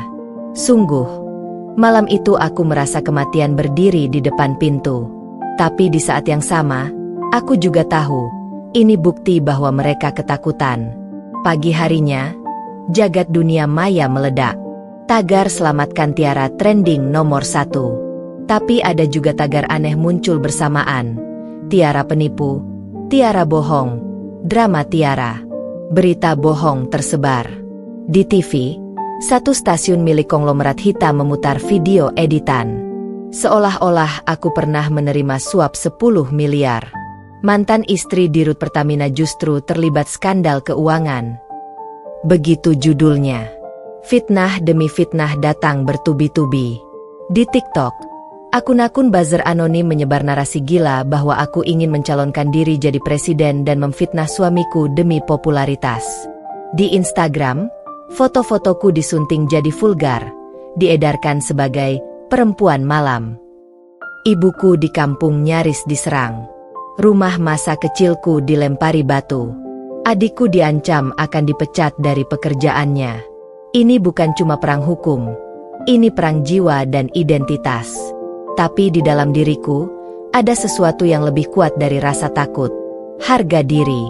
Kalian boleh coba bunuhku, tapi kalian tak bisa bunuh kebenaran. Aku hubungi jurnalis terpercaya, jujur, dan bersih dari permainan elit. Kukirimkan seluruh dokumen asliku. Kutunjukkan rekaman suara Gilang, mantan suamiku, yang menyebutkan aliran dana 981 triliun ke 14 pejabat negara. Satu video berdurasi 14 menit akhirnya meledak di YouTube. Pengakuan langsung Gilang, Direktur Utama PT Pertamina. Saya transfer dana rakyat ke rekening fiktif. 7 juta views dalam 6 jam. 10 juta dalam 10 jam. Tagar tangkap Gilang meroket. Kantor pusat Pertamina dikepung mahasiswa. Masyarakat mendesak Presiden bentuk pengadilan korupsi terbuka. Pukul 22 WIB, aku diundang ke tayangan live nasional. Host terkenal menangis saat memutarkan video rekaman itu. Di studio, beberapa penonton memelukku saat turun dari panggung. Mereka menangis. Kami percaya sama ibu. Jangan mundur ya Bu Tiara. Kami dukung. Aku jawab dengan suara bergetar. Saya tahu siapa yang berdiri di belakang ancaman ini. Mereka berpikir saya hanya istri rumah tangga yang bisa dihancurkan dengan skandal palsu. Tapi saya perempuan yang lahir dari kemiskinan dan bangkit dari pengkhianatan. Saya tak akan mundur. Demi rakyat. Demi negeri ini. Netizen membanjiri sosial media. Rakyat melawan, mereka kirim pembunuh ke rumah Bu Tiara. Tapi lihat, dia tetap berdiri, tetap bicara. Wanita baja. Akun _hukum_net yang menyerang Bu Tiara bukan cuma mafia migas, tapi juga mafia media. Tapi Bu Tiara malah lawan semua dengan data dan nyawa. Saya berdiri untuk Ibu Tiara. Universitas Mahasiswa. Bu Tiara bukan pahlawan fiksi. Dia nyata. Dan dia berjuang di depan mata kita. Kita harus lindungi dia. Gedung KPK pagi itu penuh sorotan. Wartawan berdiri berjejal, kamera-kamera berjajar seperti tembok logam, menyambut satu nama yang selama ini dianggap tak tersentuh. Gilang Prakoso. Mantan Dirut Pertamina. Mantan suamiku. Lelaki yang pernah bersumpah melindungiku seumur hidup, tapi justru menusuk dari belakang demi kekuasaan dan wanita pelakor. Dan hari ini, dia akan diarak sebagai tersangka korupsi terbesar dalam sejarah Indonesia, 981 triliun rupiah. Aku menatap dari balik kaca mobil anti peluru bin, yang sengaja diparkir di seberang jalan. Bibirku mengatup rapat, napasku berat, tapi mata ini tak berkedip. Aku ingin menyaksikan sendiri bagaimana roda keadilan akhirnya berputar, meski lambat dan berdarah-darah. Pak Gilang, tanggapan Anda atas tuduhan korupsi ini? Benarkah aliran dana tersebut digunakan untuk membiayai proyek fiktif dan suap pejabat tinggi? Apakah benar istri Anda yang membongkar semuanya? Bagaimana perasaan Anda sekarang? Dia menunduk. Wajahnya pucat. Mata yang dulu memandangku dengan rasa memiliki kini penuh dendam dan kehancuran. Rompi oranye KPK melekat di tubuhnya seperti vonis neraka yang tertunda. Tangan diborgol, kepala sedikit tertunduk. Tapi saat melihatku dari seberang jalan, pandangan kami bertemu. Napasnya memburu, bibirnya bergerak, Dan aku tahu persis apa yang dia ucapkan. Tiara, kau hancurkan hidupku. Suaranya menggema, terdengar dari sela kamera-kamera yang terus memotret. Aku membuka pintu mobil, berdiri tegak, mengenakan blazer hitam dan kacamata hitam. Tubuhku mungkin sedikit gemetar karena emosi, tapi suaraku bulat. Kau yang mulai, Mas. Kau yang hianati aku, rakyat, dan negara ini. Aku hanya mengembalikan semuanya pada tempatnya. Sekarang, selamat menikmati rumah barumu, sel tahanan khusus koruptor kelas kakap. Dia meraung, menjerit histeris, menyebut namaku sambil mencoba melawan petugas. Tiara, aku masih punya orang dalam. Ini belum selesai. Kau akan menyesal. Tapi suaranya terkubur oleh sorakan massa di luar pagar. Tangkap Gilang. Penjarakan koruptor. Hidup Tiara. Di dalam sel khusus tahanan KPK, Gilang tak lagi jadi raja. Ia dipanggil tahanan 2049. Dipaksa tidur di matras tipis, tanpa AC, tanpa akses ponsel, dan tanpa koneksi politik. Sementara itu, aku diundang ke berbagai forum anti korupsi. Dunia internasional mulai menoleh. CNN Asia menyorotku sebagai The Whistleblower of Southeast Asia. BBC menjulukiku The Iron Widow Who Broke Down a Billionaire. Aku menjadi wajah baru perlawanan perempuan terhadap ketidakadilan dan korupsi negara. Di rumah, aku buka surat kecil dari putri sulungku. Ibu, aku bangga sekali. Aku tahu dulu ayah itu bohong. Dan ibu tetap kuat meski banyak yang hina ibu. Aku ingin jadi perempuan sekuat ibu nanti. Aku janji, Bu. Nadira, usia 12 tahun. Air mataku jatuh. Bukan karena sedih, tapi karena akhirnya perjuanganku tak sia-sia. Bukan hanya untuk negeri ini, tapi untuk anak-anakku. Untuk perempuan-perempuan yang dulu hanya bisa diam saat diinjak. Untuk semua yang selama ini tak pernah didengar, tak pernah dipercaya, dan hanya dijadikan boneka oleh para lelaki berkantong tebal dan jiwa kosong. Beberapa hari kemudian, Presiden mengumumkan pembentukan Komisi Reformasi Energi Nasional. Aku ditunjuk sebagai penasihat kehormatan. Banyak yang bilang aku tak layak, hanya ibu rumah tangga. Tapi rakyat tahu, aku membawa nyawa, air mata, dan keberanian, bukan sekadar teori. Dan Gilang masih menunggu persidangan. Sakit mental, trauma, ketakutan. Setiap malam berteriak menyebut namaku. Tiara, maafkan aku, Tiara. Tapi aku tak pernah datang. Aku sudah selesai dengannya. Namanya Dinda Paramitha. Perempuan muda, cantik, berpenampilan mewah, dan dengan penuh percaya diri pernah menyebutku, wanita cupu kampungan yang tak layak disandingkan dengan Gilang. Dia tak pernah tahu bahwa di balik kesabaranku dulu, aku menyimpan ketajaman analisis dan tekad baja yang bisa menumbangkan kekuasaan terbusuk sekalipun. Dan hari ini, nama Dinda menjadi headline Interpol Red Notice. Dinda Paramitha dicari atas tuduhan pencucian uang lintas negara, penggelapan pajak internasional, dan keterlibatan dalam pembentukan 6 perusahaan cangkang di negara-negara surga pajak, termasuk Seychelles, British Virgin Island, dan Singapura. Dinda kabur. Tapi tak cukup cepat. Dari rumahnya yang megah di Pondok Indah, aku sendiri yang memimpin penggeledahan bersama tim investigasi independen.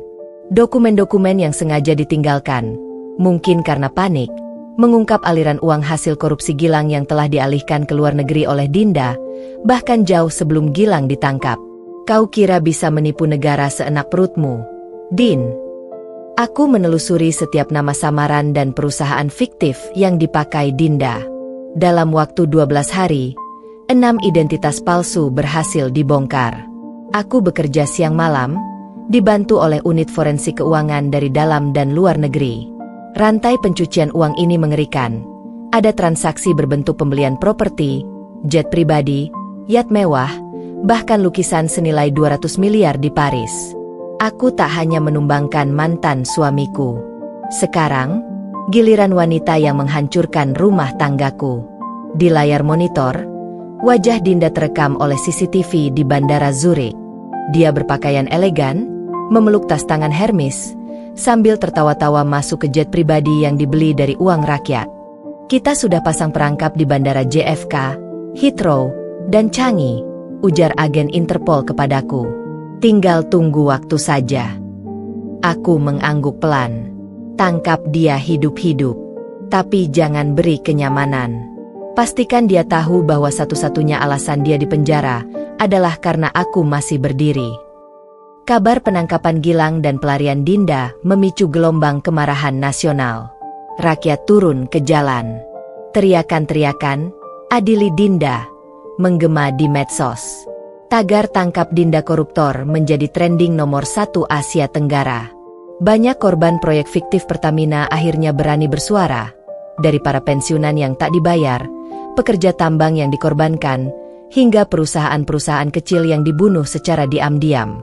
Semua kemarahan itu mengalir ke satu titik, pembalasan. Kami berdiri bersama Ibu Tiara. Dinda dan Gilang harus dihukum mati. Koruptor bukan hanya maling uang, tapi pembunuh masa depan anak-anak negeri ini. 3 minggu kemudian, kabar itu datang. Dinda Paramita ditangkap di Monaco. Sembunyi di penthouse milik Taipan Minyak Rusia, dengan paspor palsu asal Siprus. Saat ini dalam perjalanan ekstradisi ke Indonesia. Aku duduk sendirian di balkon rumah. Langit malam terbuka. Udara dingin. Tapi hatiku membara. Kau bisa lari sejauh mana, Dinda? Tapi hukum selalu menemukan caranya. Dan kali ini, aku adalah ujung tombak keadilan itu. Kau bukan hanya pelakor rumah tanggaku. Kau adalah pelakor negara. Di ruang interogasi KPK, wajah Dinda yang dulu penuh ejekan kini bengkak. Mata merah. Lipstik meleleh. Baju desainer tercabik. Dia menatapku seperti mayat hidup. Aku masuk pelan, duduk di depannya. Di atas meja, satu map merah berisi bukti lengkap. Pencucian uang, aliran dana, transaksi fiktif, hingga komunikasi rahasia dengan pengusaha luar negeri. "Hai Dinda," kataku tenang. "Kau dulu bilang aku wanita cupu, ya?" Dia diam, terpaku. "Sekarang kau pakai baju oranye juga. Sudah cukup modis." Dia menangis. Tapi tak ada satu tetes pun empati dalam hatiku. "Kau rampok negara ini, Din. Dan kau hancurkan keluargaku tanpa rasa bersalah. Tapi lihat sekarang, semua milikmu sudah disita. Rumah, mobil, jet, rekening. Kau tak punya apa-apa selain masa tahanan panjang dan aib yang akan diwariskan ke 7 generasi keturunanmu." Hari itu, sidang pertama digelar. Gedung pengadilan tipikor penuh sesak. Bukan hanya oleh jurnalis dari dalam negeri, tapi juga dari CNN, Al Jazeera, Reuters, hingga NHK. Aku duduk di barisan saksi utama. Kamera tak henti mengarah padaku. Wajahku terpampang di semua layar televisi nasional. Tapi aku tetap diam. Tegak. Tenang. Namun di balik riasan sederhana dan balutan blazer hitamku, jantungku berdetak kencang. Karena hari ini bukan sidang biasa. Ini adalah hari penghakiman untuk korupsi terbesar dalam sejarah Republik ini. 981 triliun rupiah raib dari tubuh Pertamina. Dan aku, mantan istri tersangka utama, adalah saksi kunci yang menggenggam semua bukti dan rahasia terdalam. Gilang duduk di kursi pesakitan dengan borgol besi. Wajahnya kurus. Namun matanya masih menyimpan keangkuhan. Di sebelahnya duduk Dinda, dengan riasan tipis, menunduk malu, mengenakan baju tahanan KPK. Mereka tak saling menatap. Hubungan yang dulu mereka bangun dengan kebohongan dan nafsu kini hancur jadi abu. Jaksa membacakan dakwaan. Terdakwa Gilang Prasetya, Dinda Paramita, dan 11 pejabat Pertamina didakwa melakukan korupsi, kolusi, dan pencucian uang lintas negara, merugikan negara sebesar 981 triliun rupiah selama periode 2012-2023. Suara jaksa bergema. Nafas rakyat Indonesia tertahan. Aku menggenggam erat berkas-berkas rahasia. Di dalamnya, notulensi rapat palsu, rekening ganda, catatan pengiriman dana, hingga rekaman pembicaraan Dinda dan Gilang yang menyebut pejabat-pejabat negara yang dilibatkan. Dan aku tahu, saat aku membuka mulut di ruang sidang ini, banyak nyawa akan ikut terbakar. Tapi tepat pukul 9.23, ponsel pengawal pengadilan berdering. Wajahnya pucat. Ada ancaman pembunuhan terhadap Ibu Tiara, bisiknya lirih. Apa? Sahut kepala keamanan. Pesannya jelas. Pak, kalau Tiara bersaksi, bom akan diledakkan di ruang sidang. Tiara harus mati sebelum kesaksiannya diumumkan. Tanganku langsung dingin. Tapi aku tidak goyah. Lanjutkan sidang, kataku dengan nada tak bisa dibantah. Tim gegana menyisir ruangan. 1 unit sniper disiagakan di atap gedung. Jurnalis diminta keluar. Tapi aku tetap duduk. Mataku menatap ke arah Gilang dan Dinda. Kalian terlalu pengecut, bisikku dalam hati. Kalian mencuri uang rakyat, menghancurkan hidup orang lain, lalu mencoba membungkam kebenaran dengan ancaman kematian. Tapi aku tidak akan diam. Sekarang giliran kalian diadili oleh bangsa ini. Saat giliranku bersaksi, aku berdiri dan membuka satu persatu lembaran dokumen. Rakyat Indonesia menyaksikan langsung lewat siaran nasional. Tanganku gemetar tapi suaraku jelas. Saya, Tiara Adistia, mantan istri terdakwa, bersumpah di bawah hukum Republik Indonesia, bahwa saya akan membongkar seluruh kejahatan korupsi yang dilakukan Gilang Prasetya dan kroninya. Saya menyerahkan seluruh bukti transaksi keuangan, pemalsuan laporan, serta komunikasi rahasia antara terdakwa dengan pihak-pihak luar negeri yang digunakan untuk menyembunyikan dana hasil korupsi. Semua bukti telah saya laporkan ke KPK, Interpol, dan Lembaga Keuangan Internasional. Seluruh ruangan terdiam. Aku lalu membuka satu rekaman audio. Jangan bodoh, Din. Kalau laporan keuangan Pertamina kita terus akali, kita bisa tutup-tutupi lebih dari 80 triliun tiap kuartal. Pejabat pajak udah gue suap. Presiden gak bakal tahu. Bahkan kalau ketahuan pun, paling masuk berita sebentar, lalu hilang. Suara itu adalah suara Gilang. Rekaman selanjutnya memperdengarkan suara Dinda. Uang kita aman di Swiss.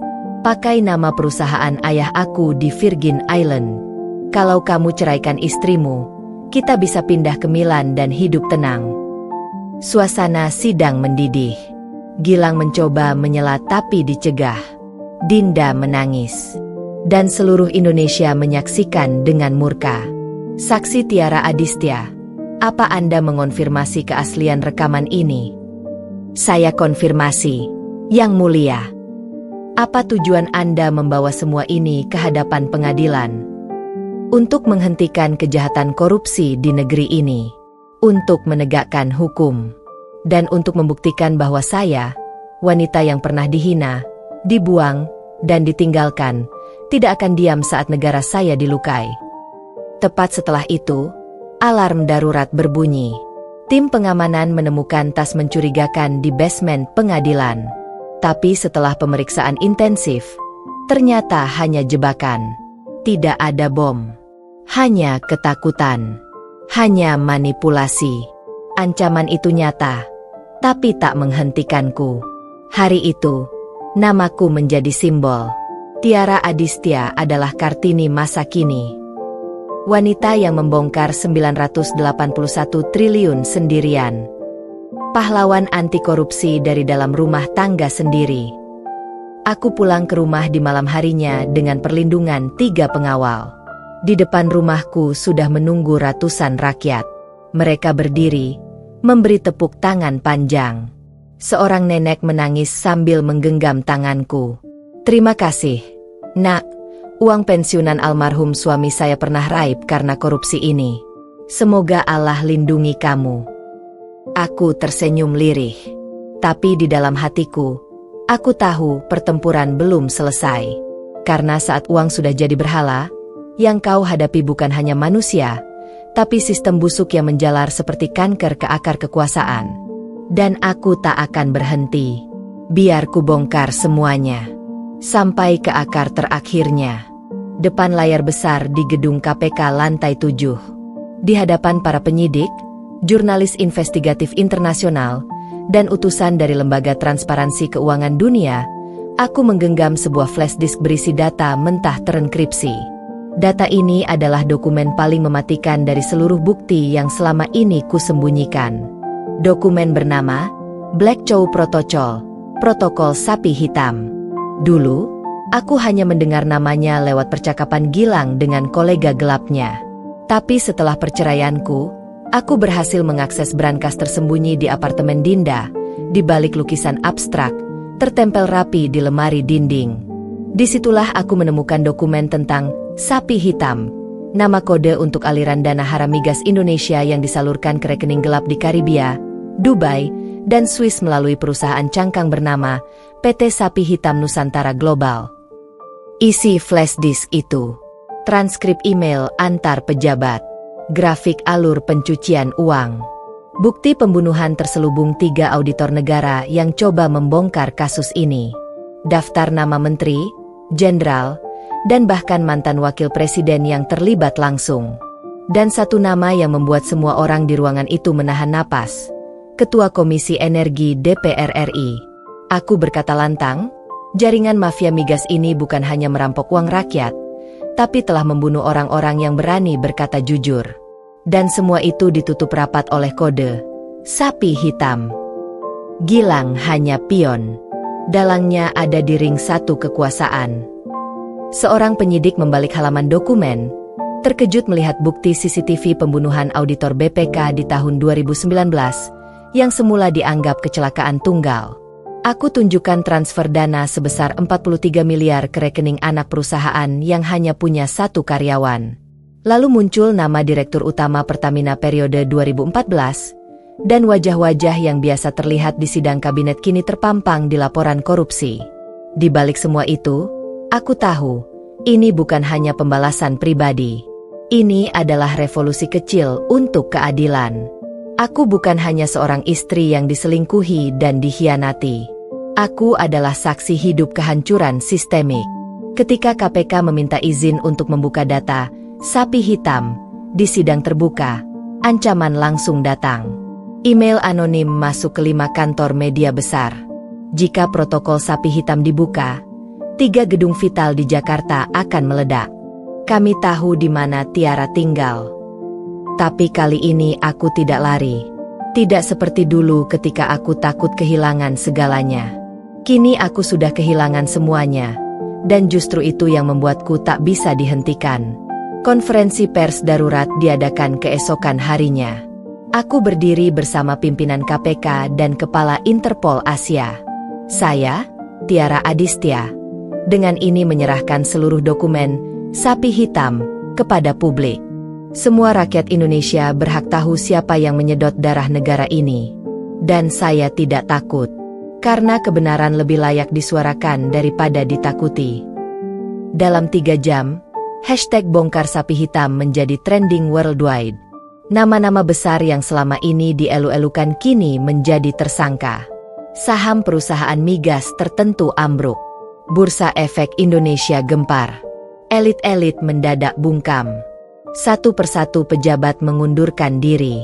Bahkan Presiden mengadakan sidang darurat kabinet dan membekukan sementara seluruh proyek strategis nasional yang terkait migas. Malamnya, aku kembali ke rumah. Seorang kurir mengantarkan sebuah paket kayu berukir. Aku buka dengan tangan gemetar. Isinya, kepala sapi hitam yang sudah membusuk, dikirim dengan pesan singkat. Kau lawan kami, kau bukan hanya akan mati, tapi kami akan menghapus seluruh jejak hidupmu. Tanganku bergetar, tapi aku hanya tersenyum miris. Kalian sudah kalah, karena seluruh dunia sudah tahu, gumamku. Di saat itu juga, kunggah file backup Sapi Hitam ke situs Transparansi Global dan jurnalis investigatif internasional. Aku tahu, Setelah ini, tidak akan ada jalan kembali. Tapi setidaknya, aku tidak akan mati sia-sia. Malam itu pukul 1.23. Aku baru saja menyelesaikan pengiriman backup terakhir file Sapi Hitam ke Icak di Hong Kong dan Ok. Mataku perih, leherku kaku, tapi jiwaku tak pernah setenang ini.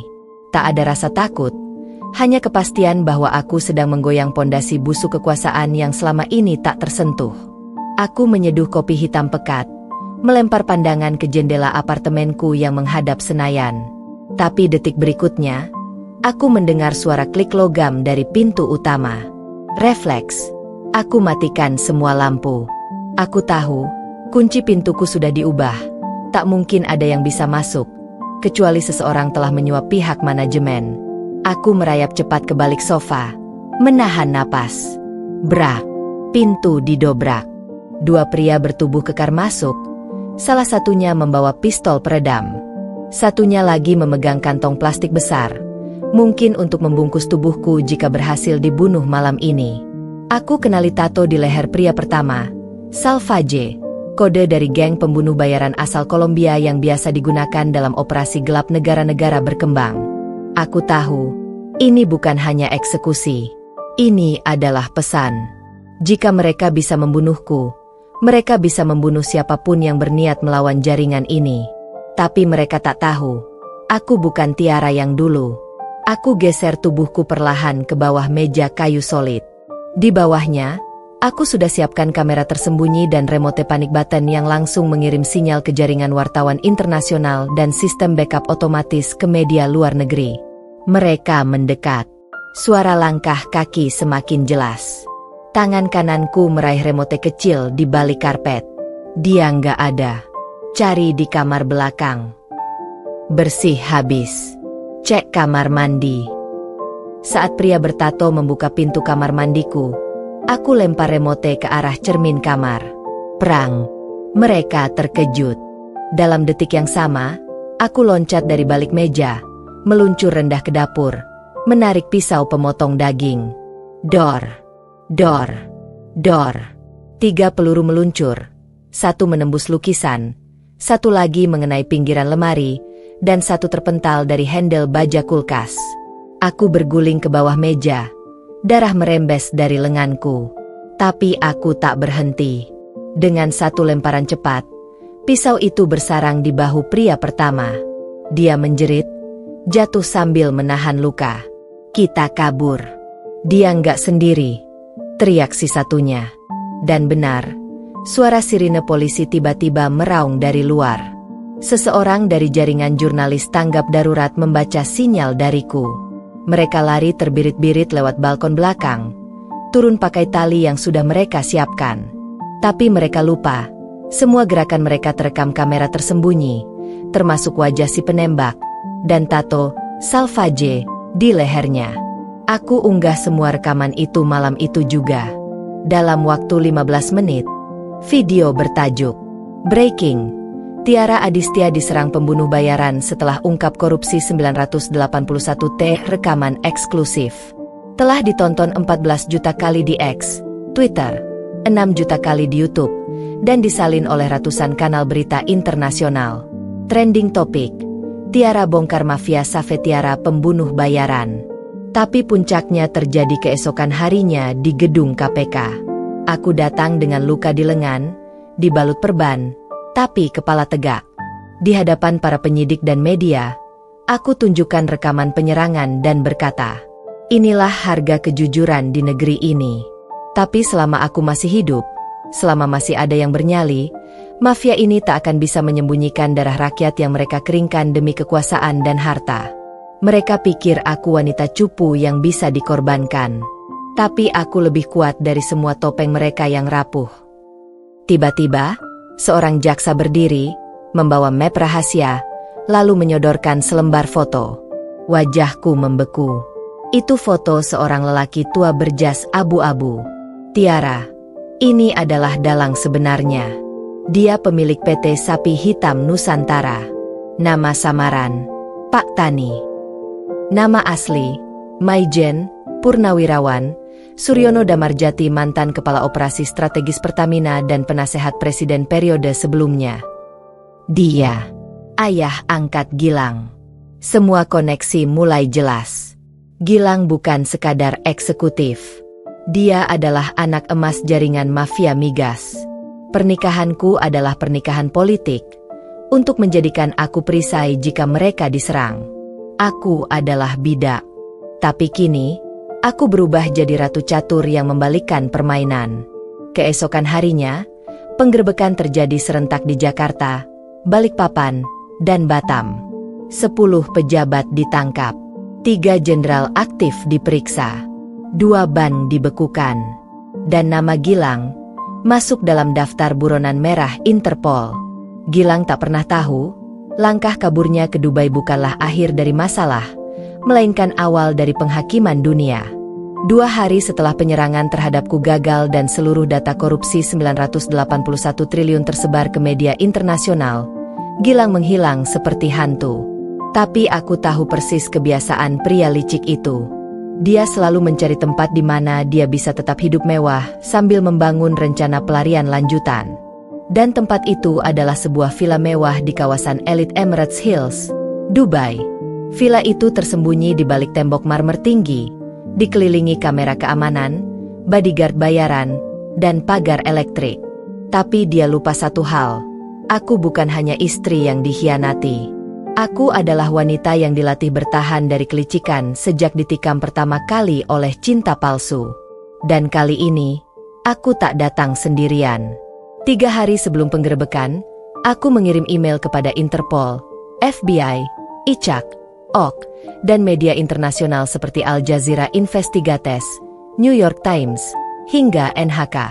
Aku lampirkan semua bukti baru, transaksi Gilang dari rekening Cayman Island ke rekening palsu atas nama Bambang Sujatmiko, pembelian 3 properti di UEA, dan yang paling penting, rekaman suara Gilang yang memerintahkan transfer dana fiktif dari PT Pertamina ke proyek tambang milik mertuanya. Tapi bukan hanya itu. Aku juga membawa seseorang yang akan menjadi peluru terakhir dalam skandal ini. Seorang perempuan muda, mantan pramugari yang pernah menghilang dari dunia, kini berdiri di sisiku, dengan suara gemetar tapi penuh tekad. Namanya Anindya Shafira, selingkuhan Gilang selama 4 tahun yang dulu dipaksa menjalani aborsi rahasia, lalu disekap agar tak buka suara. Aku siap bersaksi. Aku tahu di mana dokumen asli disimpan. Aku juga tahu siapa saja yang menerima bagian dari dana 981 triliun itu, termasuk menteri. Suaranya lirih, tapi semua orang di ruangan briefing malam itu diam. Bahkan agen FBI yang menyaksikan langsung membuka matanya lebar. Tanggal 19 Juli 2025, pukul 10 waktu Dubai. Konvoi 3 kendaraan berisi pasukan khusus Emirates dan pengamat dari Interpol bergerak menuju Villa Gilang. Di belakang mereka, belasan jurnalis dari berbagai negara berdiri diam, kamera menyala, live streaming kejutaan mata di seluruh dunia. Aku berdiri tepat di depan pagar villa, memakai blazer hitam, kacamata hitam, dan earphone terhubung ke agen ICAC. Target sudah teridentifikasi di dalam. Dia tidak bersenjata, tapi 2 bodyguard bersenjata berat menjaga pintu belakang. Kami siap bergerak atas izinmu, Tiara. Tanganku mengepal. Eksekusi. Rekam semua. Biarkan dunia lihat bagaimana seorang pengkhianat berlutut. Dor, dor, dor. Suara granat kejut meledak. Brak. Pintu belakang jebol. Jeritan. Teriakan. Dentuman kaca pecah. Dan akhirnya, dari balik asap, Gilang diseret keluar. Wajahnya babak belur. Kemejanya compang-camping. Matanya menatapku. Panik. Hancur. Putus asa. Tiara. Tiara, tolong. Aku suamimu. Kita pernah saling mencintai. Plak. Satu tamparan keras mendarat di pipinya. Cinta? Kamu menyebut cinta padaku? Setelah kau pakai tubuh dan hidupku untuk menyembunyikan korupsi kotormu? Aku istrimu, bukan tameng bisnismu. Dan sekarang, dunia sudah tahu siapa kamu sebenarnya. Pecundang. Adegan itu ditonton oleh lebih dari 300 juta orang di seluruh dunia dalam 48 jam. Gilang ditahan dan diinterogasi. Rekeningnya dibekukan. Asetnya disita. Interpol menahan 21 orang tambahan, termasuk adik iparnya, 3 komisaris, dan 1 mantan menteri. Dan aku, Tiara, menerima penghargaan internasional sebagai Perempuan Pemberani Dunia 2025 oleh International Transparency Forum di Jenewa. Dalam wawancara dengan BBC, aku katakan dengan lantang, jangan pernah anggap wanita sebagai sosok lemah. Karena kami bisa jadi kekuatan paling mematikan jika ditindas terlalu lama. Mereka pikir aku akan menangis dan memohon. Nyatanya, aku mengubur mereka hidup-hidup dengan kebenaran. Gedung Pengadilan Internasional di Den Haag, Belanda, dipenuhi media dari seluruh dunia. Para diplomat, pengacara top, aktivis anti korupsi, dan jurnalis berkumpul dengan mata tajam menanti satu sosok. Aku, Tiara Ayuning Tias, mantan istri seorang koruptor yang mengguncang dunia dengan membongkar korupsi 981 triliun rupiah dari jantung energi Indonesia, PT Pertamina. Hari itu, aku duduk di kursi saksi utama. Bukan dengan gemetar, tapi dengan kepala tegak dan mata yang tak pernah berkedip. Di hadapanku duduk Gilang, suamiku yang kini jadi terdakwa internasional. Wajahnya tirus. Tubuhnya jauh dari pria flamboyan yang dulu mengatur jaringan dana gelap di balik kursi komisaris. Kini, dia cuma bayangan dari kebusukan yang telah kubakar. Hakim membuka sesi. Saksi Tiara, silakan berikan pernyataan Anda atas perkara ini. Aku menarik napas. Suaraku tak gemetar sedikit pun. Yang mulia, saya tak akan menggunakan istilah diplomatis. Saya bukan politisi. Saya bukan aparat. Saya cuma seorang istri. Tapi saya adalah saksi hidup bagaimana uang negara dirampas oleh orang yang tidur di ranjang saya. Dia bukan hanya korupsi uang rakyat. Dia juga korupsi hati, kepercayaan, dan kehormatan seorang perempuan. Suami saya, mantan suami saya, tidak bekerja sendiri. Ia dibantu oleh jajaran direksi, pengusaha, menteri, bahkan anggota dewan. Semua saling melindungi. Semua tertawa ketika rakyat antre BBM. Ketika desa-desa mati lampu. Ketika anak-anak gizi buruk karena subsidi dipotong. Mereka minum anggur di Singapura. Saya melihat dengan mata kepala saya sendiri daftar transfer ke 11 rekening luar negeri. Saya dengar sendiri percakapan via Zoom dengan mafia minyak di Dubai.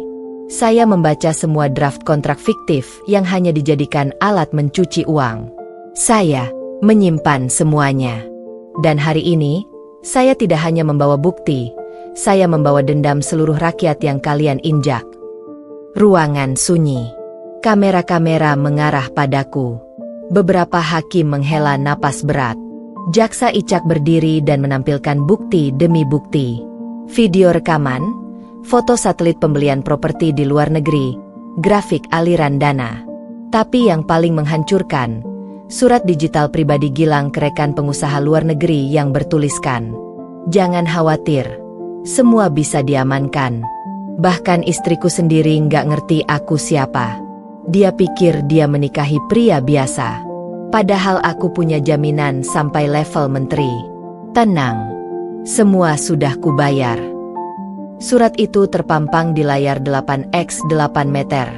Semua mata menatap Gilang. Tapi aku tersenyum dingin. Kamu salah satu hal, Mas. Aku mungkin terlihat biasa, tapi aku tak pernah bodoh.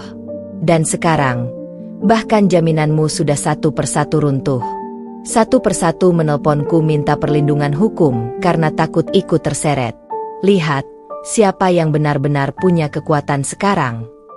Media internasional meledak. Sang istri menjadi malaikat penghancur korupsi terbesar Asia Tenggara. Oh BBC, 981 triliun. Uang yang dikuburkan demi cinta palsu dan gaya hidup harus dibayar dengan harga kehancuran. Al Jazeera. She was betrayed. She fought back. She won. New York Times. Saat sidang berakhir, 32 terdakwa baru ditahan. Gilang dijatuhi hukuman 65 tahun penjara dengan penyitaan seluruh aset, termasuk kekayaan dari properti, emas, dan perusahaan fiktif. Semua dikembalikan ke negara. Dan aku menerima keputusan pengadilan dengan kepala tegak. Tapi aku tidak menangis. Karena ini bukan soal kemenangan. Ini soal penebusan. Untuk semua perempuan yang pernah dikira lemah. Untuk semua rakyat yang haknya dirampas oleh orang-orang rakus. Dalam wawancara CNN International, aku berkata, aku bukan pahlawan. Aku cuma perempuan biasa. Tapi jangan pernah remehkan seorang istri yang dikhianati. Karena saat luka dibalas dengan kekuatan, dunia akan terbelalak. 3 tahun telah berlalu sejak aku berdiri di sidang internasional dan membuat dunia terdiam. Sejak Gilang, mantan suamiku, dijebloskan ke penjara dengan hukuman 65 tahun dan semua kekayaannya dirampas negara.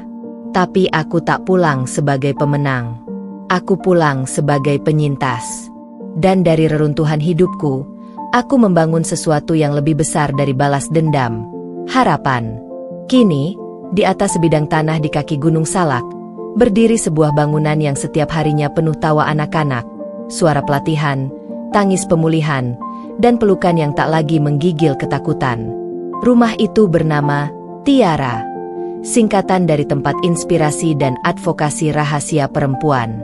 Disinilah sekarang aku tinggal. Bukan di penthouse. Bukan di hotel, tapi di pusat perubahan kecil yang setiap hari melahirkan kekuatan baru. Tiara bukan sekadar nama. Tiara adalah rumah bagi janda yang dipaksa diam, istri yang dikhianati, perempuan yang dilecehkan, dibungkam, dan dianggap tak berdaya. Semua mereka kini menulis ulang kisahnya. Seperti aku. Buku terbuka, seorang perempuan muda duduk di depanku sambil menggenggam secarik surat cerai. Di matanya ada jejak luka, tapi di bibirnya mulai muncul harapan. Namanya Dara. Ia dipukul oleh suaminya selama 6 tahun karena menolak menyerahkan gaji. Di tempat ini, ia belajar coding, digital marketing, dan cara mencintai dirinya sendiri. Kak Tiara, katanya lirih, aku kira aku akan mati sebagai budak. Tapi aku lihat kakak berdiri melawan suami koruptor. Aku lihat kakak disorot dunia. Dan aku tahu, perempuan bisa kuat. Sekarang aku sudah punya klien sendiri. Minggu depan aku presentasi ke investor. Aku menatapnya. Lalu berkata pelan, kamu bukan cuma selamat. Dara, kamu menang. Dan kamu akan bantu perempuan lain menang juga. Di ruang komunitas, layar besar memutar dokumenter dari Netflix berjudul The Betrayed Wife Who Broke a 981 Trillion Empire. Dalam film itu, ada adegan aku menyobek akta nikah di atas berkas-berkas korupsi yang kubongkar. Bukan karena aku bangga jadi janda, tapi karena aku akhirnya bebas. Dan dari kebebasan itu, aku memberi jalan untuk ratusan perempuan lain yang dulunya dibungkam. Kini Tiara telah memiliki 24 cabang di seluruh Indonesia. 1.200 alumni perempuan mandiri, 40 pengusaha UMKM perempuan yang sukses membuka lapangan kerja, 8 kasus korupsi baru yang berhasil dibongkar karena jaringan informasi yang kami kembangkan, 3 peraturan daerah yang disahkan untuk perlindungan istri dari kekerasan ekonomi. Suatu hari, aku menerima surat dari penjara, dari Gilang. Tiara, aku tahu semua sudah hancur. Tapi aku ingin bilang satu hal, kamu benar. Aku memang remehkanmu. Dan sekarang aku membayar semuanya. Kadang aku berharap kamu mau datang sekali saja. Tapi aku paham, kamu tak perlu datang. Karena hidupmu sekarang jauh lebih besar dari segalanya. Maaf, meski itu tak akan cukup. Aku tersenyum. Bukan karena luluh. Tapi karena akhirnya ia tahu, aku bukan wanita cupu, Mas. Aku perempuan yang kau ajari jadi baja dengan pengkhianatanmu.